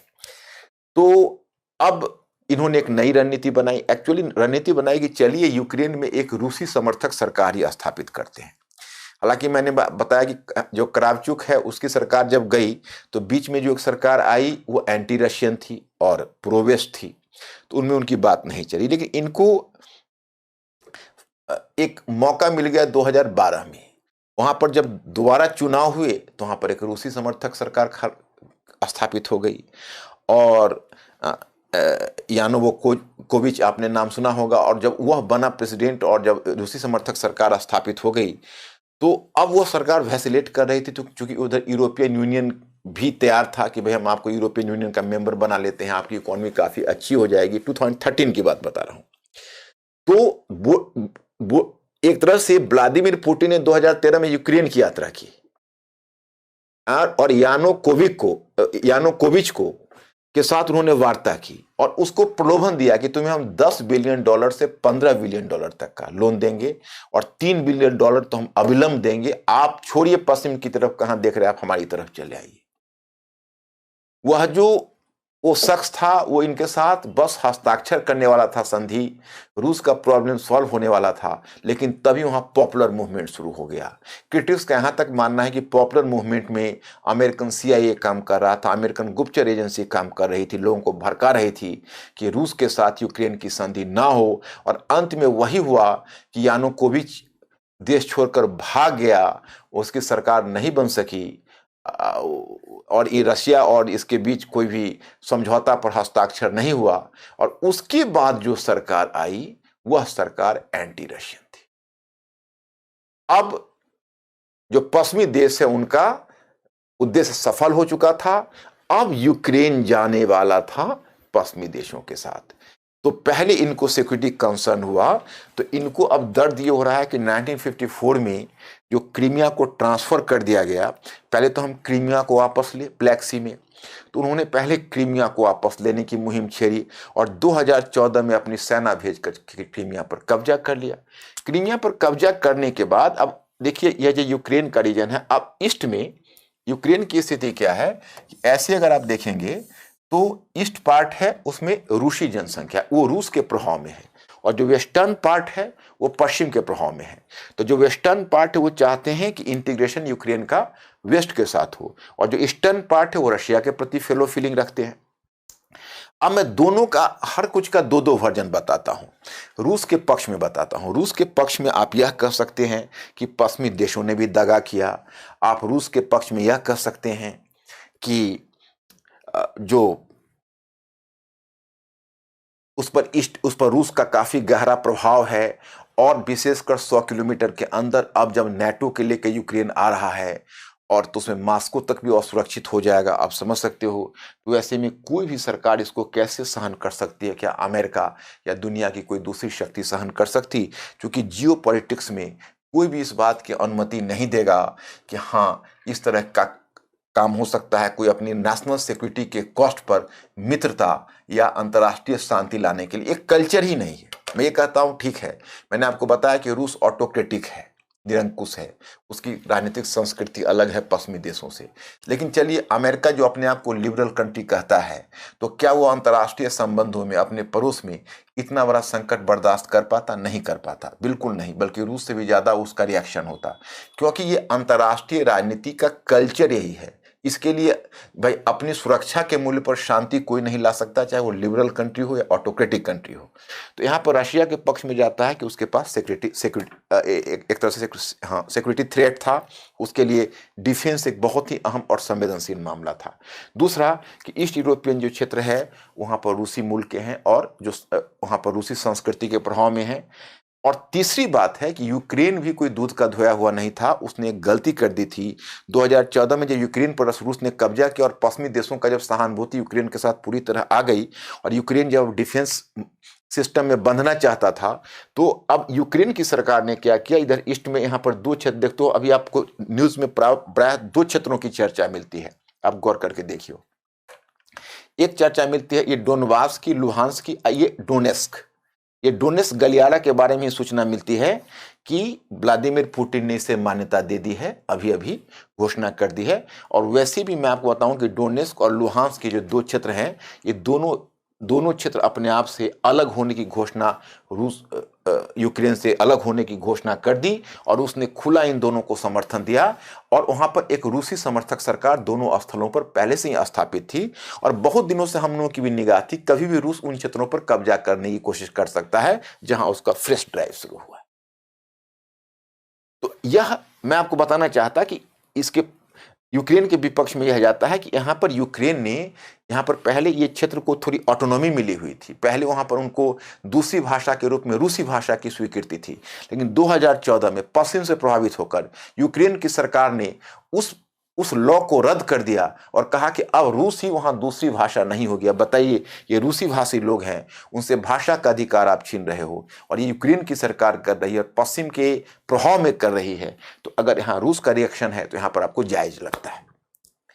अब यूक्रेन के पक्ष में रूस का सिक्योरिटी प्रॉब्लम रूस का प्रॉब्लम है, तो मुद्दा यह उठता है कि रूस, अब आप समझ सकते हैं कि रूस की स्थिति देखेंगे तो बहुत बड़ा कंट्रास्ट है। रूस, आज जो रूसी फेडरेशन है वो दुनिया का दूसरा सबसे पावरफुल कंट्री है मिलिटरली सबसे, यानी आपको आश्चर्य होगा कि चाइना आज $60 ट्रिलियन से बड़ी इकोनॉमी है, लेकिन उसका जो भी डिफेंस मैकेनिज्म है वह रूसी फेडरेशन के बराबर नहीं पहुंच पाया है। और रूसी फेडरेशन का जो डिफेंस, जो उसके जो वेपन्स है या उसका जो मिलिट्री हार्डवेयर है, तो मिलिट्री हार्डवेयर में just she was lying second to USA, यह है। और उसकी इकोनॉमी का हाल देखिए, इकोनॉमी का हाल है कि हमसे भी कम जीडीपी वाला देश है वो। अब हमारा भी तो अब 5 ट्रिलियन नहीं पहुंचे, लेकिन 2.5 से 3 ट्रिलियन डॉलर तक तो पहुंच चुके। और उसका तो बीच में मैंने देखा था कि 1.3 ट्रिलियन डॉलर की इकोनॉमी थी, अभी 2017 की गणना के आधार पर 1.5 ट्रिलियन डॉलर की इकोनॉमी बनी है। तो इकोनॉमिकली यह वीक है और मिलिटरली यह बहुत पावरफुल है, क्योंकि अपनी इकोनॉमी का अधिकांश भाग वो चैनलाइज मिलिट्री फोर्स को बनाने में करता है। तो मुद्दा यह उठता है कि इसका दो तरह, कोई भी जो राष्ट्र होती है उसकी दो शक्ति होती है, आप जानते हो। एक बोलते हैं हार्ड पावर इमेज, दूसरा सॉफ्ट पावर इमेज। तो इसका हार्ड पावर इमेज तो काफी मजबूत है, इसका सॉफ्ट पावर इमेज बहुत कमजोर है। डेमोक्रेसी भी नहीं है वहां पर, लोगों को हमेशा जो इलेक्शंस होते हैं तो पोल रिगिंग होती है। रशिया का शिकायत दुनिया के पास आती है कि भाई रूस में प्रजातंत्र को बिल्कुल दबा दिया गया है, वन मैन रूल है, वन पार्टी रूल नहीं, वन मैन रूल है। तो आप समझ सकते हो कि रूस एबनॉर्मल कंट्री रहा है, तो प्रजातंत्र की परंपरा रही नहीं है। दूसरी बात यह है कि हर जगह उसके जो बाकी देश जो भी स्वतंत्र हुए, लैटविया, लिथुआनिया, एस्टोनिया की भी बात मैंने की, हर जगह वहां पर रूसी अल्पसंख्यक हैं। तो सभी देशों को चिंता सता रही है कि अगर हम पश्चिमी देशों के निकट नहीं जाते हैं तो आज न कल रूस हमें दबा देगा और हमारी मजबूरी होगी कि हम उसके सामने घुटने टेकेंगे। इसलिए अपनी सुरक्षा करना हमारा दायित्व है। तो एक, सुरक्षा के कारण वो पश्चिमी देशों के पास जा रहे हैं, कहीं रूसी अल्पसंख्यक भविष्य में कोई प्रॉब्लम न पैदा कर दे। और दूसरा, उन्हें एक यह भी है कि उनको आर्थिक विकास करना है। बहुत समय तक उनकी आर्थिक अवनति होती रही है और वह चाहते हैं कि अपने आप को पश्चिमी यूरोप के देशों की तरह संपन्न बना लें। तो उनके साथ जुड़ने से इनको आर्थिक लाभ नजर आता है, जबकि रूस की स्वयं की इकोनॉमी ऐसी नहीं है जो इन देशों को सहायता दे सके। तो क्या अब सवाल उठता है कि रूस को अगर अपनी सिक्योरिटी का अधिकार है तो क्या यूक्रेन को अपना राष्ट्रीय हित चुनने का अधिकार नहीं है? रूस का डिफेंस रूस का प्रॉब्लम है, परंतु यूक्रेन का भी एज ए नेशन के रूप में जो अपनी आइडेंटिटी बनाने का अधिकार है वो इसका अपना अधिकार है। This is the point here. तो ये दूसरा वाला पहलू जो मैंने ऐतिहासिक रूप से लाते हुए वर्तमान पर आपको रखना चाहा, वह चीज ये रखना चाहा। तो पहली बात तो हुआ कि रूस यूक्रेन संबंध अतीत से वर्तमान। अब सवाल यह उठता है कि जब उन्हें यह लगा, इधर 2014 के बाद भी यह बात हो गई कि यूक्रेन और भी 2014 में जब क्रीमिया का एनेक्सेशन हुआ, यूक्रेन और भी ज्यादा इंथुजियास्टिकली पश्चिम से जुड़ने लगा।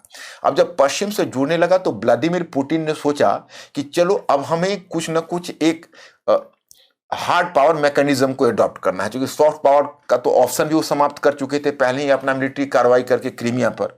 तो वो सॉफ्ट पावर का, चूंकि अब इनके पास कोई मेथड और कोई उपकरण नहीं रह गया, तो हार्ड पावर इनके पास बचा हुआ था।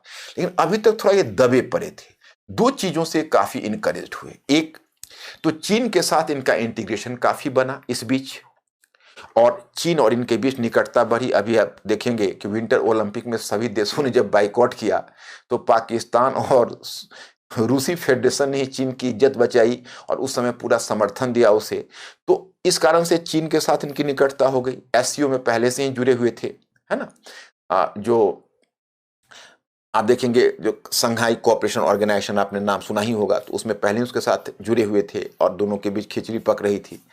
जब अफगानिस्तान से यूएसए भागा और जब उन्होंने तार लिया कि यूएसए आज मिलिट्री पावर के रूप में अब डिक्लाइन हो चुका है और नेटो की सीमा को सभी समझते हैं, क्योंकि नेटो की सीमा को समझने का कारण यह है कि नेटो में जो यूरोपीय देश हैं, जब से नेटो की स्थापना हुई 1949 में हुई, उस समय से लेकर आज तक यूरोपीय राष्ट्रों की चालाकी यही रही कि नेटो पर खर्च यूएसए करे और डिफेंस उनका भी होता रहे। तो अब इससे क्या हुआ कि जिस समय यूएसए का डिक्लाइन हुआ, इसका मतलब नेटो का डिक्लाइन हो गया, क्योंकि यूरोपीय देश कोई खर्च नहीं करना चाहते। अगर ब्रिटेन और फ्रांस इन दोनों को अगर आप अपवाद में रखें और कुछ हद तक जर्मनी, तो डिफेंस पर कोई भी राष्ट्र खर्च नहीं कर रहा यूरोप का, वो सब अमेरिका पर डिपेंड करते हैं। तो अब इनको लग गया कि अमेरिका कमजोर पड़ चुका है, उसका जो मनूवरिंग कैपेसिटी है बहुत कम हो चुकी है, उसका main interest India Asia Pacific में हो चुका है, नेटो भी एक डिवाइडेड हाउस है, यही अवसर है यूक्रेन को हम खींच लें। और मुद्दा दो है, क्योंकि देखो अब मैंने क्या कहा कि फॉरेन पॉलिसी में कभी भी एक स्वर नहीं होता है। उनको यह लग गया कि नेटो में यूएसए और यूरोपियन कंट्रीज के हित अलग अलग हैं, क्योंकि यह बात उन्होंने तार लिया था बराक ओबामा के समय, क्योंकि जिस समय उन्होंने, आप देखोगे कि जब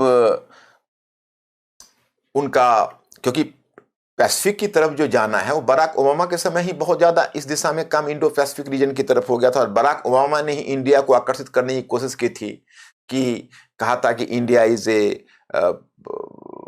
India has progress not simply due to democracy, not simply you can say in spite of democracy but due to democracy. और उन्हें एक्ट ईस्ट पॉलिसी के लिए इंडिया को पहला आह्वान बराक ओबामा ने ही किया था कि आप ईस्ट में आइए।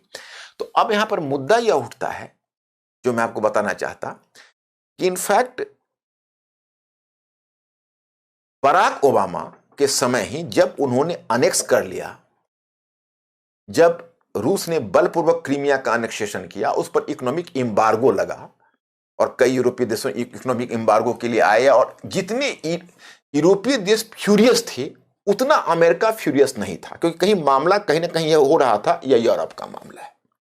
और फिर बराक ओबामा ने जो पुतिन से वार्ता की और दोनों के बीच जो परस्पर समझौता हुआ, तो उस समय के न्यूज़पेपर में आता था ये म्यूनिक ट्रीटी है, म्यूनिक की संधि, क्योंकि तुलना हिटलर और ब्रिटिश प्रधानमंत्री चेम्बरलेन और फ्रेंच प्राइम मिनिस्टर डेलेडियर के बीच 1938 में म्यूनिक में संधि हुई थी, जर्मनी के म्यूनिक में, जिसमें वर्चुअली चेकोस्लोवाकिया को सेल आउट कर दिया था। इन दोनों लीडर्स ने, चेम्बरलेन और डेलेडियर ने, हिटलर के हाथों। तो उसको कहते हैं म्यूनिक विश्वासघात। तो हमें याद है कि बराक ओबामा के इस ट्रीटी को कहीं ना कहीं म्यूनिक की ट्रीटी से तुलना होती थी। ये बात तो रूस को लग चुका था कि यूएसए का बहुत ज्यादा स्टेक नहीं है, लेकिन यह लगता था कि अगर हम यूक्रेन को मिटाने लगेंगे तो हो सकता है, या यूक्रेन पर अगर बहुत ज्यादा हम ये करेंगे तो हो सकता है यूएसए आ न जाए। लेकिन यूएसए का जब पावर डिक्लाइन कर गया तो यूरोपीय देशों के पावर को अच्छी तरह समझते थे, इसलिए ये ज्यादा इनकरेज्ड हुए कि इन्होंने अभी अभी यूक्रेन पर यह कार्रवाई की है। ओके, अब लास्ट में मैं ये बताना चाहूंगा कि इसका रिपरकशन क्या हो सकता है। इसका रिपरकशन अलग अलग कंट्रीज पर है, अलग अलग विचार है, हर तरह के दो तरह के विचार आते हैं।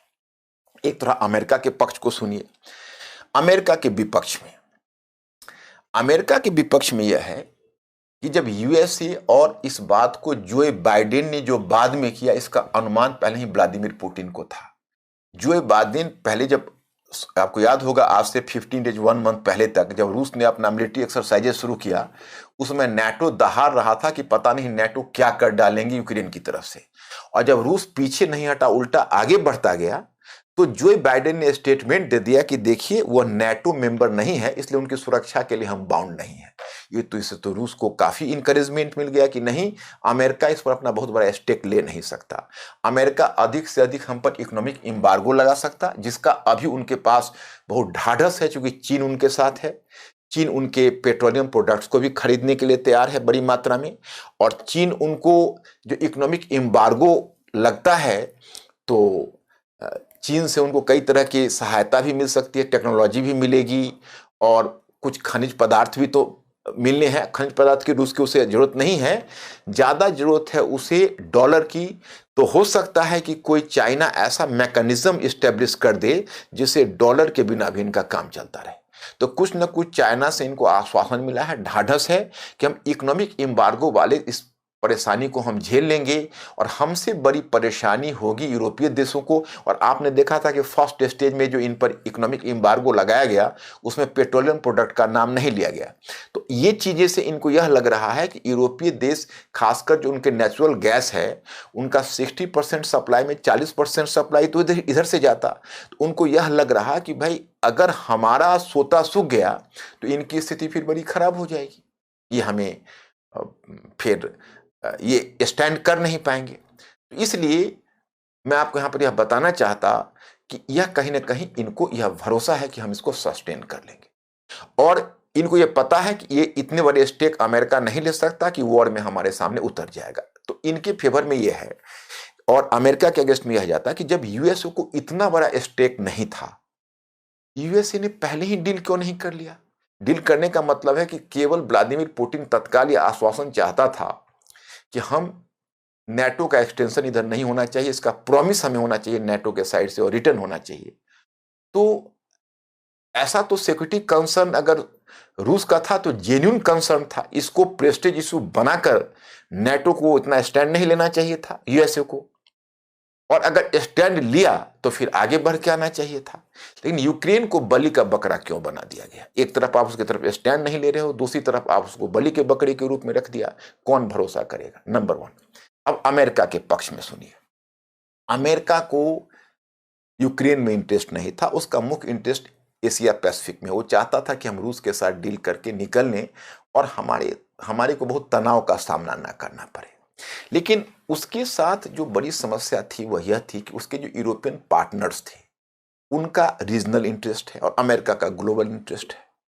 तो उनके यूरोपियन पार्टनर्स एशिया पैसिफिक में इंटरेस्टेड नहीं है। एक ब्रिटेन तो गया, ऑकस में आपने देखा, लेकिन बहुत पहले हमें याद है, आज से 6 महीने पहले फ्रांस ने एक स्पीच में बोल दिया था कि हमें एशिया पैसिफिक में क्या मतलब है, हमें तो पहले यूरोप की सुरक्षा करनी है। तो उनको ये पता है कि उनके जो पार्टनर्स हैं अगर हम एशिया पैसिफिक में चले जाते हैं तो वह नाराज हो जाएंगे, इसलिए हमें यूरोप में कहीं ना कहीं प्रेजेंस यहाँ भी बना कर रखना है। तो अमेरिका एक तरह से इंटरनली डिवाइडेड था और यूरोपियन पार्टनर्स के कारण वह रूस से डील नहीं कर सका यूक्रेन के मुद्दे पर। ये अमेरिका का पक्ष है, जो कि कभी भी हम जब लेते हैं तो दोनों पक्षों को देखकर चलना चाहिए। ओके, अब देखिए, अब इंडिया के पक्ष में देखिए, अब है कि भाई हमारे इंडिया का क्या होना है। तो देखिए, इंडिया के पक्ष में इंडिया की व्यवस्था देखिए। इंडिया का हमेशा स्विंग फॉरेन पॉलिसी रहा है। अब इंडिया की व्यवस्था यह है कि रशिया इसका आज भी इन कुछ के बावजूद भी, एक समय था कि सोवियत रूस, जब हम लोग की पूरी बचपना कटी है तो सोवियत रूस एक बहुत बड़ा सिक्योरिटी अम्ब्रेला दिखता था जब हम लोग बचपन में थे। और 1971 के वॉर की तो स्मृति हमें नहीं है, परंतु उसके बाद जब होश संभाला और श्रीमती गांधी के रूल की समझ जब विकसित धीरे धीरे होने लगी, इमरजेंसी एरा के बाद जब कुछ कुछ चीजें समझने लगे, तो फिर पता चला कि सोवियत रूस हमारे लिए कितना बड़ा अम्ब्रेला है। और फिर जब पुस्तकों में पढ़ते कि बांग्लादेश वॉर के समय उसे कितनी सहायता मिली, और नहीं तो चाइना और अमेरिका मिलकर पाकिस्तान के पक्ष में हमें कितना दबा दिया होता। तो बहुत ढाढ़स हुई, बहुत खुशी हुई, और कहीं ना कहीं हम बहुत एम्पावर्ड अपने आप को फील किया। हमारा सबसे बड़ा वेपन्स का सप्लायर वो है। आपको जानकर आश्चर्य होगा कि यूनिलैटरली बहुत समय तक सोवियत रूस ने, बहुत समय तक, बल्कि इधर तक रूसी फेडरेशन ने पाकिस्तान के हाथों वेपन्स न बेचने का प्रॉमिस पूरा किया। इतना अच्छा, आज भी हमारा 50% जो वेपन्स है वो रशियन ऑपरेटेड है, और अगर रूस का सहारा नहीं मिले, उसका सपोर्ट, तो हमारा वेपन्स का ऑपरेशन खटाई में पड़ सकता है।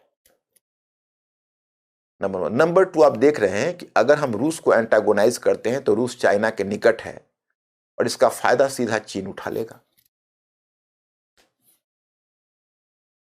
तो ओपन होकर जो इंडियन गवर्नमेंट है वो क्या बोल सकता है।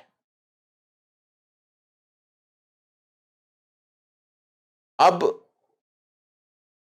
दूसरा, भारत के विपक्ष में यह बात जाती है कि कुछ हमारे अंतर्राष्ट्रीय दायित्व हैं। जैसे कुछ क्रिटिक्स ऐसा भी मानते हैं कि हमारा भी चाइना के साथ डिस्प्यूटेड बॉर्डर है। भविष्य में अगर हमें और चाइना के बीच अगर कोई तरह का तनाव हुआ तो हम इंटरनेशनल कम्युनिटी का सपोर्ट लेने का मोरल राइट हम खोते जा रहे हैं।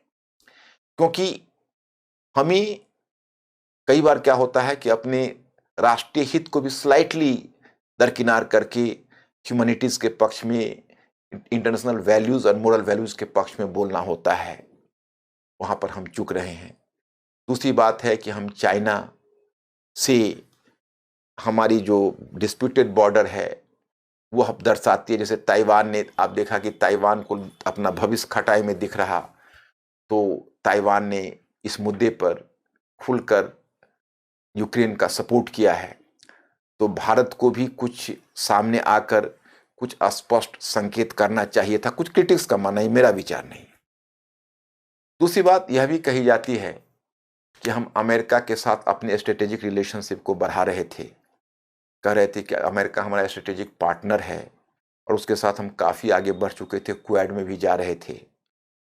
लेकिन अब इन बातों से जिस तरह से हमने चुप्पी मार दी है, तो इससे अमेरिका से हमारी दूरी बढ़ेगी और ना हम रूस का विश्वास जीत पाएंगे, ना अमेरिका का। तो ले देकर जो पंडित जवाहरलाल नेहरू का जो नॉन अलाइनमेंट की पॉलिसी की का एम्बिवेलेंस और दुविधा थी, वह दुविधा से आज भी हम ग्रस्त हैं। फॉरेन पॉलिसी में हम आज भी नेहरू के एरा से आगे नहीं बढ़ सके। जो समस्या उनको कोरिया क्राइसिस के समय 1950-53 के बीच थी, वही समस्या आज हमें यूक्रेन क्राइसिस के समय बनी हुई। लेकिन दूसरी बात यह है कि अमेरिका पर हम कैसे भरोसा करें। अफगानिस्तान को मझधार में छोड़ दिया, यूक्रेन को मझधार में छोड़ दिया। अब क्वेड में अगर हम जाते हैं तो क्वेड में हमारा क्या इंटरेस्ट सजता है? क्वेड में इंटरेस्ट जापान का है, क्वेड में इंटरेस्ट ऑस्ट्रेलिया का है। साउथ चाइना सी में डायरेक्ट हमारा इंटरेस्ट इन्वॉल्व नहीं है। उल्टा क्वेड में एक्टिव होने से और साउथ चाइना सी में एक्टिव होने से जो हम चाइना को एंटागोनाइज कर रहे, तो चाइना हमारे बॉर्डर पर दबाव बनाएगा, तो क्या अमेरिका हमारे साथ खड़ा होगा? अभी यूक्रेन के साथ वो खड़ा हो सका, ये दूसरा कंसिडरेशन है। फिर नेक्स्ट वन है कि काटसा अमेरिका लगाने वाला था जब हम अभी रूस से S-400 जो एक महत्वपूर्ण वेपन ले रहे। तो अब इसमें हो सकता है अमेरिका की दृष्टि हमारे प्रति वक्र हो जाए। तो फॉरेन पॉलिसी में कभी एक पहलू नहीं होता है, दोनों पहलू होता है। लेकिन जो आप डिसीजन मेकिंग कहते हो, जो बच्चों को पढ़ाया जाता है, वो तो इसीलिए पढ़ाया जाता है कि अगर दो प्रॉब्लम एक साथ हो, क्योंकि दो प्रॉब्लम तो होगा ही, कभी भी चयन में हमको सीधा रास्ता नहीं मिलेगा, तो हम इसमें से किस रास्ता का चयन करें, इस पक्ष में जाए या उस पक्ष में जाए, तो ये हमारे लिए बहुत इंपॉर्टेंट हो जाता है। अब देखिए, इस पूरे प्रकरण में जो संघर्ष हो रहा है उसमें सबसे अधिक फायदा किसे होने जा रहा है? सबसे अधिक फायदा चीन को होने जा रहा है। पाकिस्तान का भी एक नया इक्वेशन देखने को मिला जो मैं 1 मिनट में आपको बता देना चाहता। आज से 50 वर्ष पहले चलिए तो आपको पता चलेगा कि शीत युद्ध जब अपने चरम पर था तो उसमें एक अमेरिकन डिप्लोमेट हुआ करता था जिसका नाम था हेनरी किसिंगर। तो हेनरी किसिंगर ने उस समय सुझाव दिया था प्रेसिडेंट निक्सन को कि देखिए, शीत युद्ध में अब चीन और सोवियत रूस के बीच दरार पड़ रही है और ये दोनों कम्युनिस्ट कंट्री है। अगर चीन को तोड़कर आप अपने पक्ष में ले आएंगे तो सोवियत रूस कमजोर पड़ जाएगा और फिर कोल्ड वॉर में आपकी जीत होना बहुत ही तय है। तो अब कहा इसमें मीडिएशन की भूमिका कौन निभाएगा? तो अमेरिका का पिट्ठू देश पाकिस्तान था। जुल्फिकार अली भुट्टो और याहिया खान ने मध्यस्थ की भूमिका निभाई और पाकिस्तान की मध्यस्थता से चाइना सोवियत रूस के गुट से निकलकर अमेरिकन गुट में चला गया। ये घटना 1971 की है जब निक्सन ने चीन की भी यात्रा की और फिर चीन, अमेरिकी सहायता से चीन काफी आगे बढ़ गया। अभी 50 वर्ष के बाद लगता है history repeat itself, first as a tragedy then as a farce. तो first as a tragedy then as a farce. अब ये फार्स क्या है कि ठीक कहानी उल्टी हो गई। अब इस बार अमेरिका का मित्र राष्ट्र पाकिस्तान या पिट्ठू राष्ट्र पाकिस्तान था। चाइना तो अमेरिका से दूर जा ही चुका था।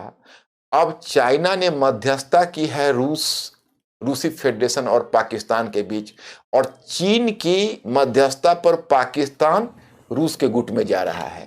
तो मतलब यह है कि आपको बहुत हास्यास्पद स्थिति लगेगी जब पूरी दुनिया में आग लगी हुई थी, इमरान खान ने रूस की यात्रा की। तो ये लगता है 50 इयर्स के बाद एक इंटरनेशनल पॉलिटिक्स में एक बहुत अजीब तरह का एक इक्वेशन बनता हुआ आपको दिख रहा है। तो यह भी इसमें गौर करने की जरूरत है। चीन अब इसका फायदा उठाकर आगे बढ़ सकता है, क्योंकि वो दोनों गुटों से फायदा उठाना चाहेगा। और अंतर्राष्ट्रीय व्यवस्था तो लगता है जैसे फॉर टाइम बीइंग, जो पर्ल हार्बर अटैक के बाद अमेरिका ने सेकेंड वर्ल्ड वॉर के बाद सिस्टम बनाया था, वो 1990 तक टूट गया। और 1990 में जो अमेरिका ने सिस्टम बनाया था, जो ग्लोबलाइजेशन का जो एरा था, वो सिस्टम अभी टूट गया। तो इस तरह से आप देखेंगे कि ये दोनों, ये सारे के सारे सिस्टम ग्रेजुअली टूट गए, समाप्त हो चुके हैं। और इस सिस्टम की टूटन में स्वयं अमेरिका की कमजोरी एक बहुत बड़ा फैक्टर है। और सबसे बड़ी बात है कि यूक्रेन में अगर रूस सफल हो जाता है, वो क्या करने वाला है। कल रात में मैंने न्यूज में सुना कि वह एक तरह से इसको राजी कर रहा है। मतलब आप अगर देखेंगे तो you will just come to realise that कि यह जो रीजन है, इसमें वह कहीं ना कहीं यूक्रेन को एक समझौता के लिए चाहता है। युद्ध के बीच एक तरफ वो आक्रमण कर रहा है, आक्रमण देखिए किस तरफ से, तीन तरफा, इसको कहते हैं प्रिंसर मूवमेंट। एक तरफ से आगे से और पीछे से सेना दोनों से घुस रही है। एक तरफ देखिए ये सेना कैसे इसमें घुस रही है, ये सीधे उसका जो कीव कैपिटल है उसके साथ बढ़ते हुए ये चेरनीहिव है, यह शहर को घेरने की कोशिश कर रही है। इधर आप देखेंगे ये जो जगह है दक्षिण में, तो दक्षिण में Ukrainian territory annexed bye Russian. यहाँ से देखिए ये क्रीमियन साइड से खेरसन इसका टाउन है, इधर आ रही है सेना। और एक सेना देखिए इस टाइप से डोनेट्स्क पार्ट से, इस एरिया से, तीन तरफा उस पर हमला हो रहा है। और तब मैं रात में न्यूज में सुन रहा था कि पहली बार व्लादिमीर पुतिन ने कहा कि अगर वार्ता करना चाहता है यूक्रेन तो हम वार्ता करने के लिए तैयार है। अब बताइए, in the mid of the war what will be the talks. अब जब मिड ऑफ वॉर में जब यूक्रेन के पास कोई विकल्प नहीं है तो उसमें क्या टॉक्स होगा। एक वो प्रपोजल दे सकता है, चेंज ऑफ गवर्नमेंट का प्रपोजल दे सकता है। दूसरा प्रपोजल दे सकता है कि आप हमारा अधीनस्थ राज्य बन जाइए। तीसरा, आप हमें लिखित वादा करिए कि भविष्य में हम नेटो के साथ संबंध नहीं रखेंगे। अभी तो देखो ये मिड कोर्स है, समस्या जारी है, आगे क्या होगा ये कहना मुश्किल है। लेकिन मैंने जो समझा और मैंने जो अंतर्राष्ट्रीय संबंधों में चारों तरफ से विचार आ रहे थे, तो मुझे लगा कि मैं अपने स्टूडेंट्स और व्यूअर्स को इसका कुछ ब्रीफ और प्रिसाइज फॉर्म में बता सकूं, और खासकर इतिहास से जोड़कर वर्तमान को बता सकूं कि इसकी जड़ में ये बर्डन ऑफ हिस्ट्री है। इस बर्डन ऑफ हिस्ट्री से हम फ्री नहीं हो सकते। इसकी पूरी कहानी बहुत लंबी और बहुत पीछे से जा रही है। और जब हम अतीत के चश्मे से वर्तमान का मूल्यांकन करते हैं तो वर्तमान का स्वरूप स्पष्ट होता है। तो मैं आज इतना ही रुकता हूं और मैं फिर आपसे मिलता हूं। Thank you very much. I will see you.